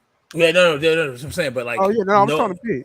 Nobody telling you, Chuck. Relax. But I'm saying, who you're talking to. No, on Sunday he was dropping back in coverage just as much as he was rushing. I need him to go to Reddick and say, listen, you on the edge, outside, whatever you want to do. All you got to do, your task is go get the quarterback. That's it. Wait. He wasn't dropping back in coverage as much as he was rushing. He was rushing. But what I'm saying, I don't even want him doing that. Not even once. Okay, got it. Okay. Like Tom said, 100 out of 100 times, bitch, go get the ball. Here's what I think. I think this whole thing about having Sweat and Reddick drop into coverage is getting a little bit overblown. I think the bad thing is that, see, that happens all the time. Defensive coordinators do that play zone like this and play zone match. They drop their defensive linemen into coverage sometimes. However, the reason why we are on Jonathan Gannon for it is because when he does it, it doesn't work. He hasn't figured out when to do it yet. That's the difference. You do that to confuse a quarterback. Gannon hasn't fully figured out how to do it to confuse a quarterback. That's why it's bad. But like, it's the practice of putting an edge player out in coverage a couple times a game isn't new. It happens all the time. I think people just don't realize that it happens more often. And they realize it more because Gannon is really bad at using those zone exchanges right now. He's bad at it. You have to do it at a certain time. Right. And this matchup is weird for us from the aspect of the offensive line that we're playing on Monday isn't as good as the one you played this past Sunday, but the skill positions are better. And the quarterback is better. So can your D-line get home? Now, the onus is going to be more on your secondary. They're going to have to be on their toes, and they're going to have to communicate. But I think being the second game in with Bradbury, Slay, Epson, and Johnson, if they communicate well, everybody knows what everybody's doing with their roles. I think we could be successful. But yeah, I see us. I think we can do it. I think we can win the game Monday. I think we should. I think we should. You don't sound confident at all. I think we should win the game Monday. I think we should. Man, you don't sound confident. So put it out there, Nate. What's your pick? Give your thoughts. I think that if we lose this game, I think it's going to be coaching. Okay. I think we'll get out coached. And I think it'll be out coached from defense. And like I said earlier in the show, I think Gannon isn't terrible. He's not terrible yet, but he just guesses wrong, and it makes him look bad. And I think that it's possible that he's going to be guessing wrong in certain spots of this game where it's just a mistake. He just made the wrong call from a defense perspective. So I think I can't overlook the fact that how bad Kirk Cousins is in prime time. And that's just me from a betting perspective. Like I just can't overlook that trend. Like he sucks.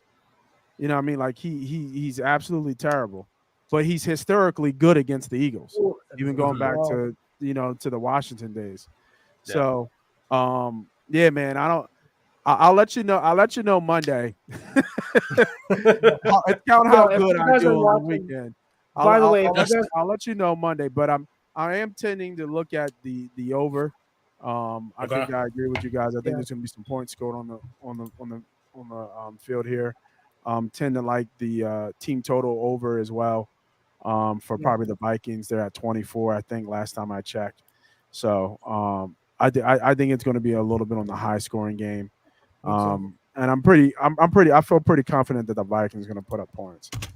Yep. He might have Kirk Cousins might have a bad game, but I think they'll still put up about easily 3 touchdowns. I think they get 3 touchdowns for sure.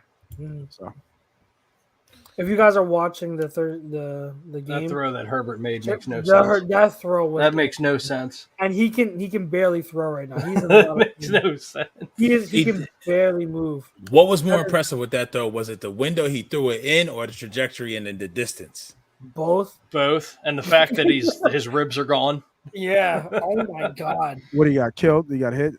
Yeah, Oh, yeah. that Yeah, hit they took he- their ribs earlier. So the fact that he's able to like contort his body even with the bat, That was Guy's a fighter. An insane throw. That was an insane throw. So they had 4th and 1. The post was open, and he threw it probably 15 yards high, but on a rope to like a window 40 yards down the field. Who did he throw it to? Like DeAndre Carter. it was DeAndre Carter. Remember him? yeah. Is that Carter from like No. KC? DeAndre Carter. No, DeAndre Carter when he was here. Eagle. He was an Eagle. Then he got cut. Then he went to the Oh, Texans. he's from Oregon, right? Is he? Is he from Oregon? I don't think he's from Oregon. I think. But we wanted. I remember I was upset Oregon. because he was a good return man. He was a very good returner. and we needed a returner, and we let him go. And then he went to Washington. Washington. No, was it Washington? Or was it, no. Before that, the Texans. Went to the Okay. Texans, and he was a really good returner for them. Mhm. I thought he played for Chip Kelly. No, you're thinking the running back. Josh. Was it his Palmer. last name Carter? Chip No, Kelly, no, running back Carter. The Anthony Thomas. No, was it Huff? Was it Josh Huff? Josh Huff. Yeah, I you think Josh he's talking about Huff. Josh Huff? Josh Huff, my bad. Yeah. Josh Huff. Any more predictions for Monday night? I think we lose. I honestly think we lose. I think we lose. It wouldn't shock me. Yeah, that wouldn't shock me either, to be honest. I think we lose a shootout. I think that. Let's look at some props. Let me see if I can give people. Yeah, I Would think you, that would you take that because it's under for I total think if yards? this game was later on in the year, we win it. But I think Okay. since it's week 2, we lose. I think there's too much we still have to improve on. But Yeah, I think no, that's eventually fair. I think eventually we will be the better team. Let me see if they got. I don't think they had anything up yet. Tom says 27-24 Eagles. Love it, Tom. I hope you are right and I am wrong.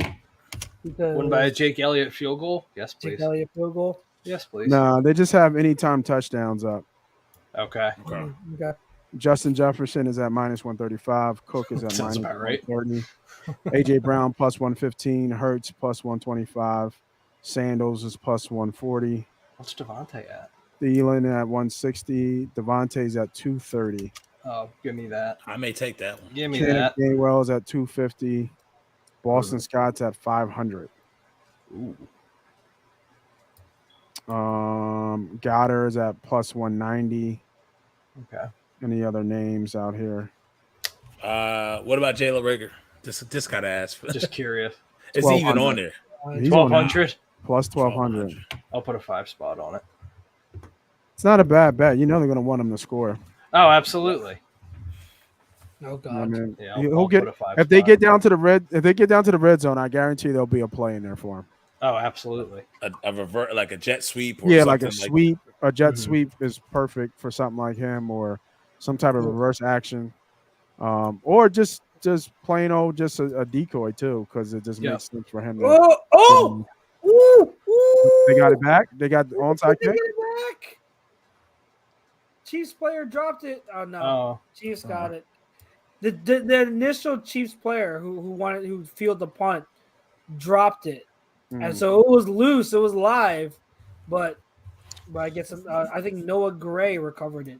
So out of those props, I like Cook to score. That makes a lot of sense. yeah. Dalvin Cook minus 130, and play a little Yeah. bit of juice on there. Yeah. Just looking at some other bets. First quarter total was 10 points. That doesn't seem That's low. too bad. That is low. And then I'm trying to Over. look for the total. Yeah, I like that. And these are just leans and likes. I'm not saying that I'm putting this out yet, because the numbers are going to shift. Right now, team total points is 26.5 for the Eagles. It went up 25 for the Vikings. It was at 24. Mm. Too much money coming in on that over, huh?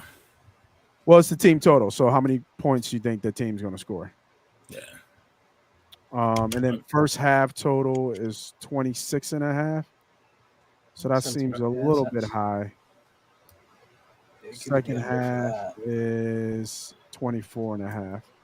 So I don't really like any of those. So right now, ones that I like right now that, if you want to, bet right now, if you're like, oh, I need a play right now, I would bet any touchdown, Dalvin Cook minus 130. And then I would take first quarter over 10 points. Which is 100 games over 500. Jesus.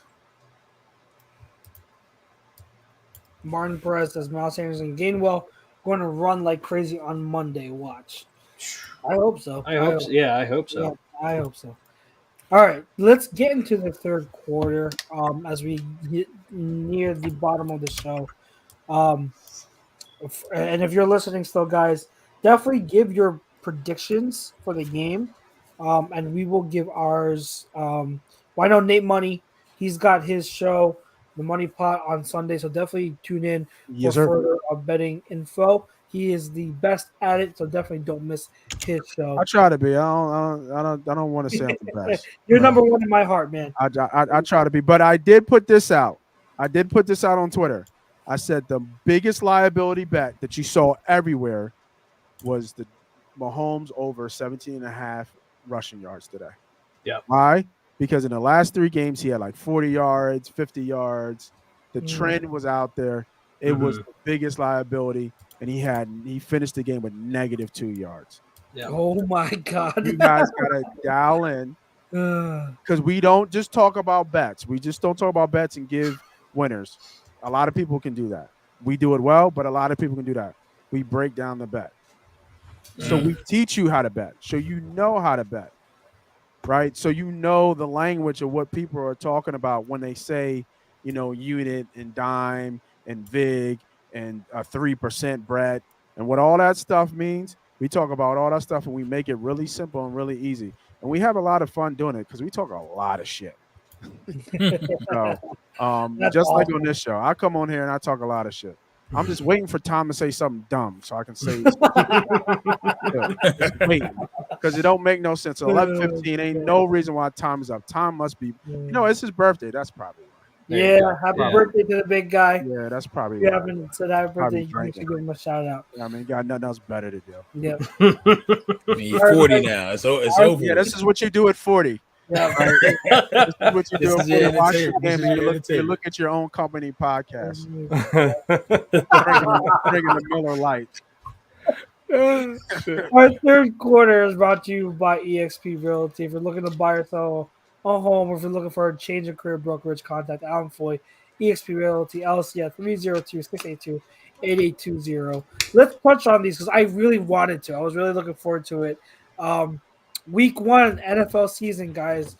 The biggest, the most fun thing that comes out of week 1 every year are the overreactions. So I've got some takes and I've got some narratives that are out there right now, and each of us, I want us to give our answer as to whether that take is an overreaction or if it's the truth. All right. So Pete, we'll start with you and we'll reverse back for the next topic. So, Tom told me to kiss his ass. That means I got it all right. It was absolutely right. That's what that tells me right there. Here's the nail. Exactly what I said. With a goddamn Miller Lite. Absolutely. My bad. All right. So the first thing I want to get to, one that is near and dear to my heart, Saquon Barkley went off. He looked so good, and he looks like it's the old Saquon. It looks like rookie Saquon.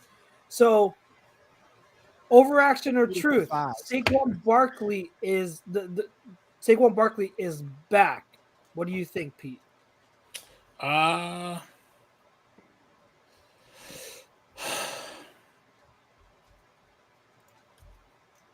say yes because I think finally the offensive line is decent enough, but more importantly, the run scheme and the coaching and the offensive game plan with Daboll.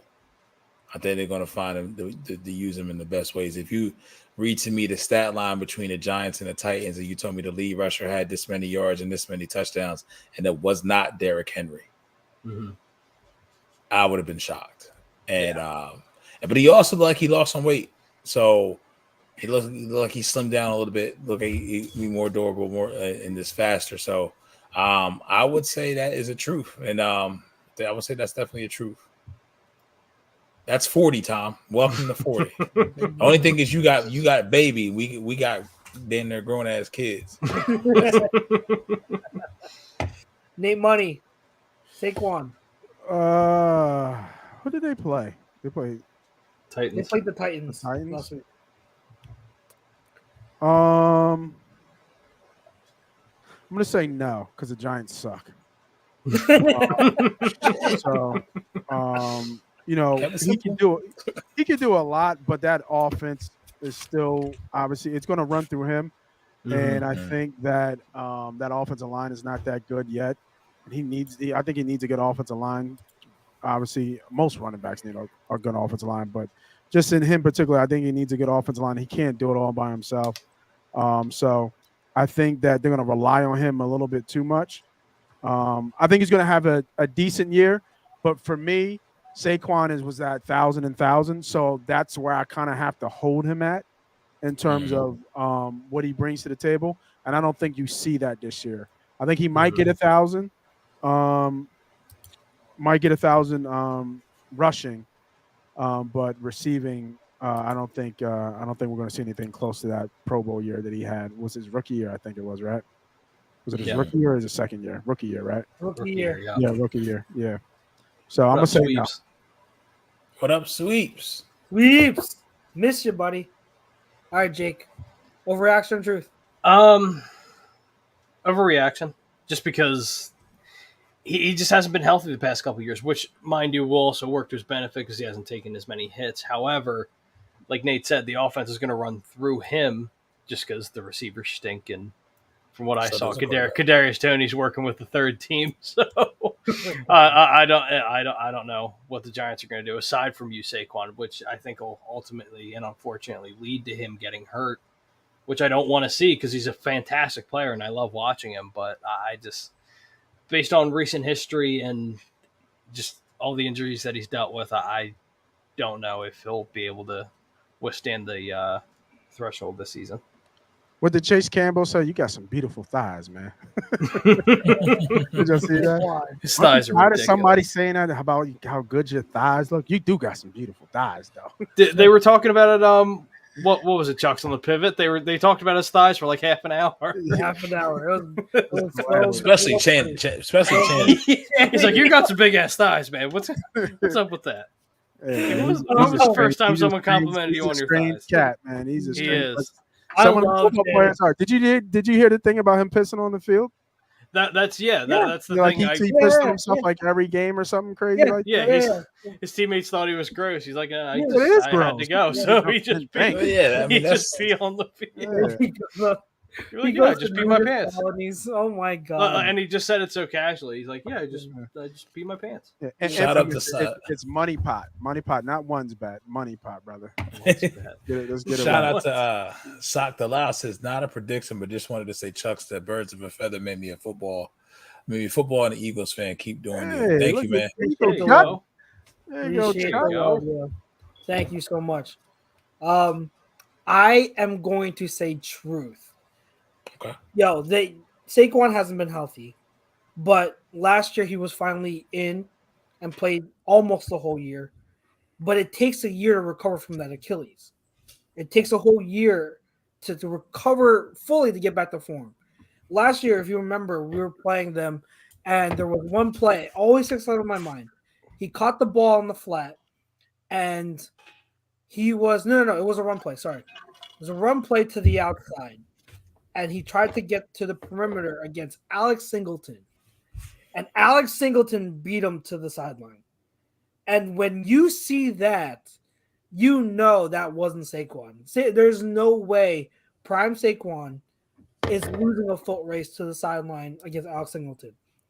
But when I saw him against the Titans, and I saw him break off that I forget how many yards he went, that one long run, he was shot out of a cannon. And I'm like, yo, he's back.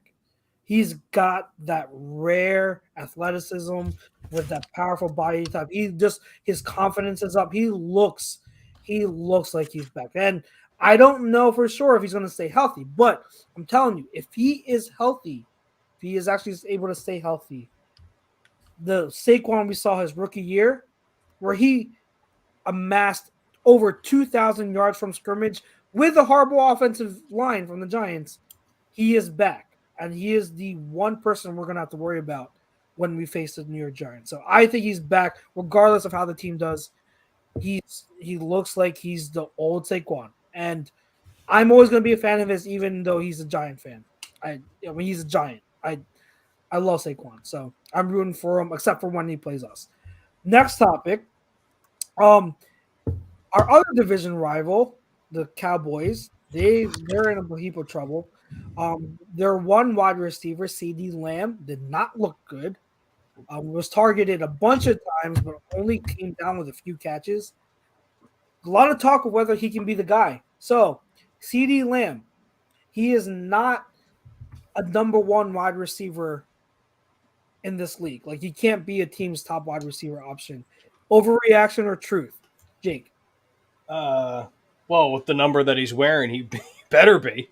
But in reality, no. And I think we saw what not having Amari Cooper around really does to him. So could he be eventually? Yeah. But right now, no. He's not ready yet.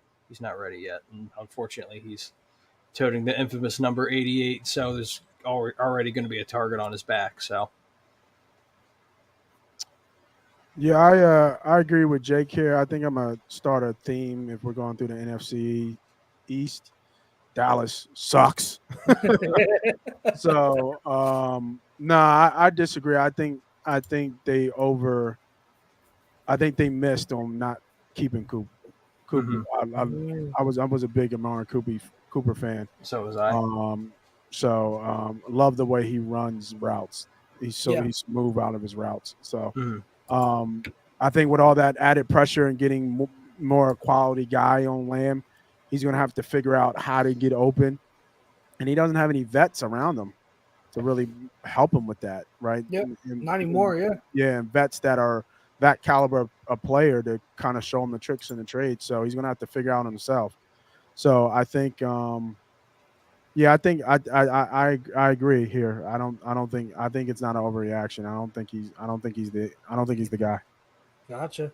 Later, Tommy. Happy birthday. Happy birthday.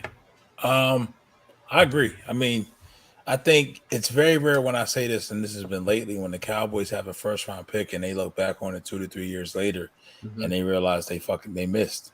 Yep.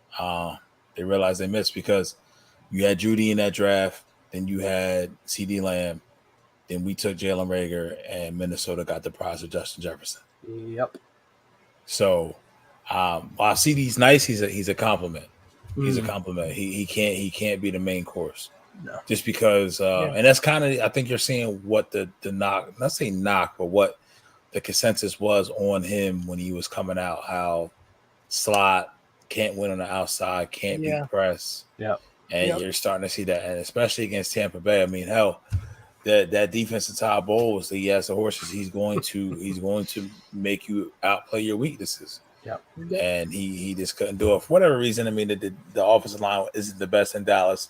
Dak really didn't have that much time, but he's a very, very, very, very good number 2. Yep. I agree. I think it's the truth. I don't think and I was wrong on him. I had him high in that draft too. And I thought when he was drafted, I was like, oh yeah, he's the future. He's going to be a star. It doesn't look like it. No. It doesn't look like it. So I'm not reacting just to one game. Even last year, he disappointed me. So I drops the ball too much.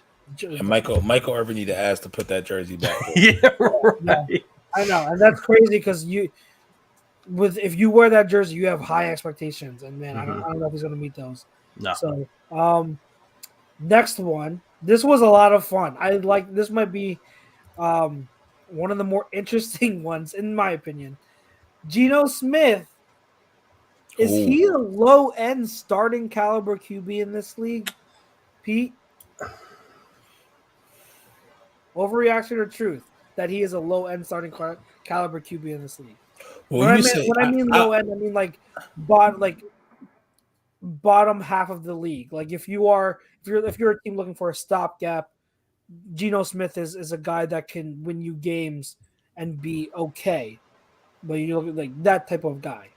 yes, truth. He's probably better than 2 or 3 other team starters right now. Mm-hmm. So it would be easy for a stopgap. Who? Yeah. Who you got him over? Geno Smith. Oh yeah, who you got him over? Definitely Daniel Jones. Definitely Davis Mills. Really? Definitely over Davis Mills? Definitely over Davis Mills? I don't know about that. Yeah. I like Davis Mills. I like Davis Mills too, but I mean Davis Mills. You keep saying stopgap, so I'm thinking like if I had a better option, if Geno Smith and Davis Mills was in a quarterback competition, I probably. I hear you, brother. Yeah, right on. Yeah. I hear you, brother. I hear you, brother. I forgot what you was doing there. Go ahead. My bad. Oh. 13. Well, we obviously know Brissett. He's better than Brissett. That was my 13. I was going to go Jacoby Brissett right there. Yeah. But I like Jacoby though too. I've always liked Jacoby. Yeah. I think Jacoby's more of a backup level guy. Oh, agreed. I don't think he's a guy who you can start for a whole year and be at least average with. Whereas, I think Geno Smith, that's the question. Can you start him and win a good amount of games? The ceiling is average. Yep. Right? Their ceilings are average. So when you say stopgap, absolutely. Can they win you a couple games and keep you competitive? Absolutely. But are they starters? No. Yeah, not anymore. I mean, I think we've seen Geno had a shot, right? And he got a couple opportunities. And now bad deal, right? Got handed bad cards with the Jets because they were never really a good team. Mm-hmm. And now he's in Seattle. But they were up for that game, though. You knew they were going to be up for that game with Russell coming back. But and he was exciting. He had a couple good plays, but you saw that old Geno Smith come second half, right? Where he was missing plays and he was missing guys. So I think that'll continue. I'm gonna have to. I'm gonna say it's an overreaction for sure. Okay. I think it's overreaction to just the game in Seattle, right? There's no bigger game in Seattle, right, than that game. I think it's overreaction. Don's a good question. I think Geno. I think I'll put Geno over Taylor Heineke. That's a good one. Yeah. Jake, what do you think? Overreaction, truth? No, truth. Like Pete said, there's a couple starting quarterbacks right now that he's better than, but yeah, I mean he's good. Like and like you said earlier, it's just he got dealt a raw deal and with the Jets, and it's the Jets, so shouldn't be surprised. But I mean, Geno really impressed me, and he's done well in primetime games over his career if you look back. But yeah, no, he's definitely better than some of the starters in the league right now. Absolutely agree. That's the truth. I'm gonna say truth too. I think that Geno Smith, while I obviously wouldn't put him as my future, watching him play, man, that is like he improved so much where he was at. And I think I remember a few years ago when he came into the game in relief of Russell Wilson when he got hurt. I think it was 2 years ago. And he played well, and that was the first time I was like, wow, that's Geno Smith. Like, that's really Geno Smith. He's running around making plays with his legs. He's throwing accurate balls with touch. He's taking care of the ball. Like, I think he's someone you can put in and win some games with. So I think it's the truth. Let's do one more before we get out of here. And since we will be facing this team on Monday night. Let's talk about Mr. Justin Jefferson. Huge game he had week 1. High expectations for this year with that offensive system, the head coach.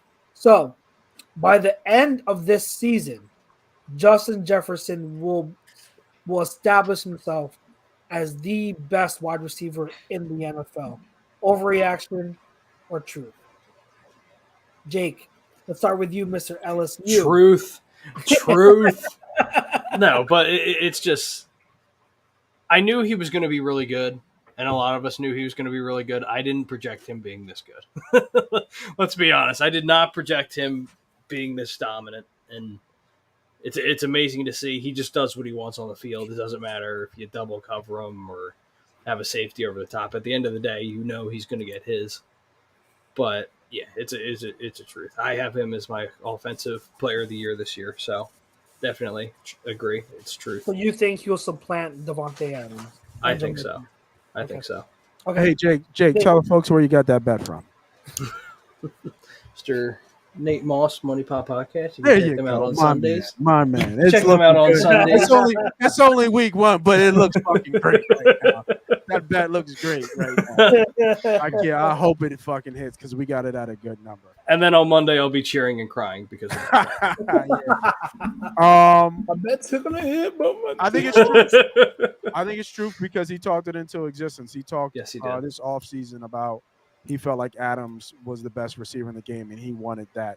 He wanted that status. Mm-hmm. So I think that he's going to put you can already see from week 1, and the offense is catered to him and his skill set. So really, as long as he can stay healthy, knock on wood. As long as Cousins is back there, knock on wood. I think you're going to see the same thing week in and week out. I think he's going to put close up to what Kupp did last year. Not saying he's going to do Cooper Kupp, but I think it's going to be pretty close. Where you could see another triple crown. Yeah, you know what I mean. Yeah, and then that's when we're getting paid. So didn't listen to Money Pop Podcast. Go follow me on YouTube. I tell you all the time, man. I'm giving out free bets. I got another bet for you that I just thought about. Because I thought if there's a lot of Justin Herbert fans out there who bet him to win MVP. He needed to win this game to be in that conversation still, in my opinion. Right now, I don't know why I didn't even think about this guy. I thought about Allen. I thought about Lamar. I thought Mahomes. Is Mahomes. Yeah. Mahomes right now. Oh my God. He has something to prove, and it's still low. I mean, it's still worth the bet even after two games. He's going to probably wake up tomorrow, probably like 7 or 6 to 1. It's going to be, Allen is a monster. Right. Allen is a monster, but so is Mahomes, because Mahomes is probably going to lead the league in touchdowns, and they're going to be good. They're going to probably have 12 wins, and if they win the division, you're going to have a conversation about him being an MVP. So you have to get somewhat lucky to win some of those bets, those prop bets. But with Herbert being hurt now, I'm looking on Twitter and he's getting x-rays and stuff like that, and people are chiming in. You might as well cancel him out. He's a wrap. Yeah. He's a wrap. Yeah. So, Mahomes obviously takes that second slot right behind Allen. And betting him at 6 or 7 to 1 is still a pretty decent bet. So if you haven't put that bet in, or you're still looking for some value, Patrick Mahomes, 1, to lead the league in touchdown passes, and 2, MVP are 2 good solid bets right now. Nice. Pete, Justin Jefferson. That is an overreaction. It's an overreaction. I do not agree. Elaborate. Or? Well, I mean, Jake still knows it's an LSU guy, but he's not better than Jamar Chase. He's just not. I can't put him over Jamar Chase in my book. Yeah. The fucking catches he had. That's the route running is not. Justin Jefferson may be a better route runner slightly than Jamar Chase, but just as far as elite shit, I'm taking Jamar Chase over Justin Jefferson.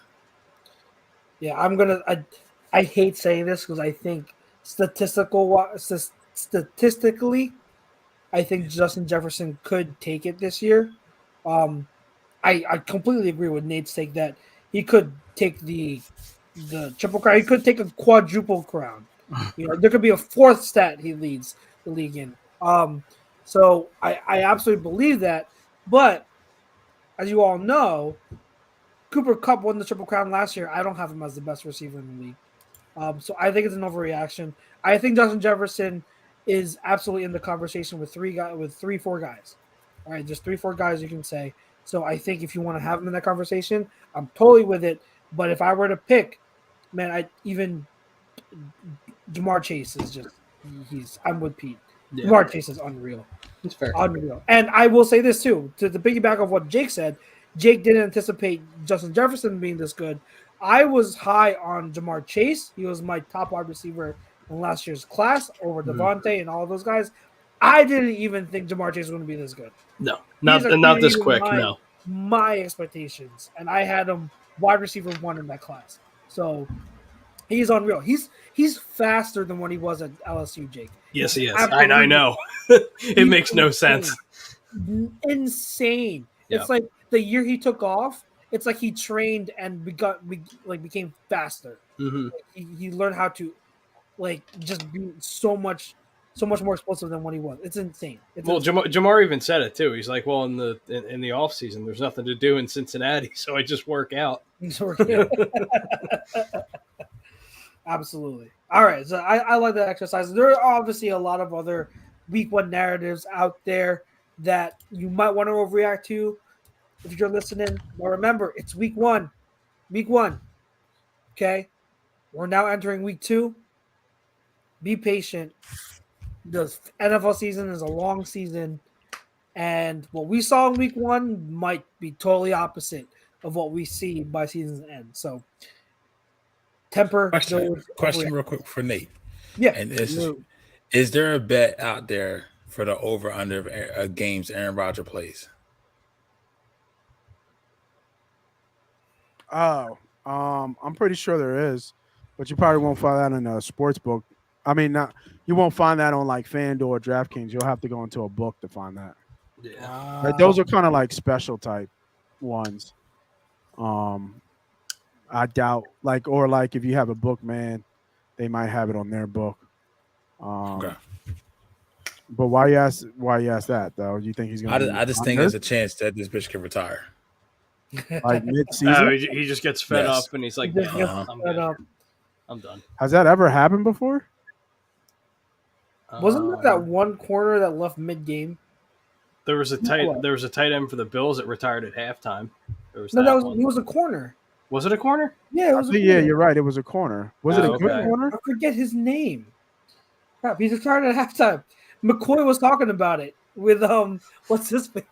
They were laughing about it. I know you were talking about. He was decent at one point, right? He was good. Yeah, he was good. Because I remember the sideline reporter. They're like, "Yeah, he's not coming back because he retired at halftime." Was it Davis? Vontae Davis? Vontae Davis. Yes, that's exactly who it was. Yes. Yep. Yes. Yep. Yeah, he was good. He was good with Indy. The Colts. Yeah. That's so funny. Yeah, but yeah. Yeah, I don't see him retire. Rodgers finishes the year. You really think if they are like 5-12 or 6-11, he's got an ego complex, bro. But that's why I think he would. That's why I think he would retire. Yeah, You think they're that bad that they'd be 6-11?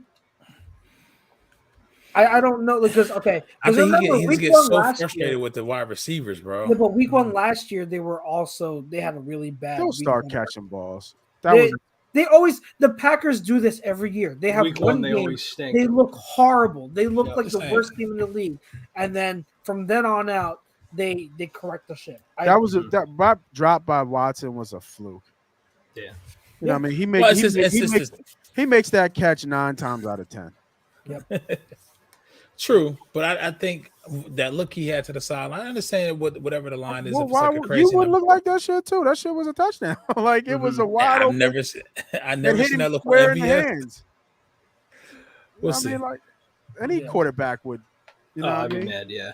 But the problem is he gets Rogers gets in his feelings and he didn't go back to him. Right. And that's a bad thing. He should have went back. He should have went back to Yeah. him just to give him just a little bit of confidence that you know what I mean. Like all right, like make sure you catch the next one. Now if he drops the next one too, then all right, I get it. But yeah, he didn't throw to him until like the fourth quarter, right? No. Yeah. Yeah, Yep. he put that bitch on Paul. Same thing with red. Same thing with I don't know Dubs. about He threw to him in the first quarter, and then he didn't go back to him until like the tail end of the third quarter. Yeah. So It's crazy, bro. Like I just and he's on shrooms now and shit.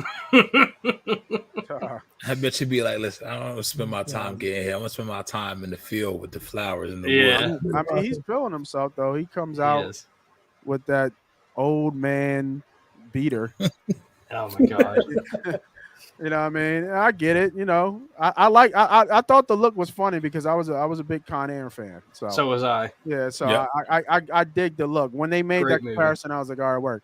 And then the next day you come off all black like you worked for Elon Musk or something. I just like weird. So I don't know. He's in his own zone right now. Yeah. Yeah. He is. He's a different human being. All right, gentlemen. Great show. A lot to talk about. It's the NFL season. We are always going to have a lot to talk about during the season. So if you're listening, get ready for jam-packed shows every week. So we appreciate you tuning in. We appreciate you tuning into all the other shows, including Nate's Money Pot podcast on Sundays. Make sure you tune in for all your betting needs. And like you said, he teaches you not on just what bets to take, but on betting itself. So if you need that education, definitely tune in. If you want to check out my film breakdowns, I did my week 1 film breakdown of the Eagles offense. It's on HDD Social. It's also on my YouTube. So if you want to check out my YouTube channel, it's located there as well. We appreciate also all our sponsors, especially our main sponsor, Manscaped. Remember, use the promo code A2D to get 20% off. For myself, Mr. Pete Evans, Pete Evans, Mr. Jake Friel, and Mr. Nate Money. Thank you guys. Enjoy week 2. Enjoy Monday Night Football between the Eagles and Vikings. And hopefully, when we come back at you next week on Thursday, we'll be discussing a win. But either way, we will be here for you, same time, same place. Peace out. Love you. God bless. Fly, Eagles, fly.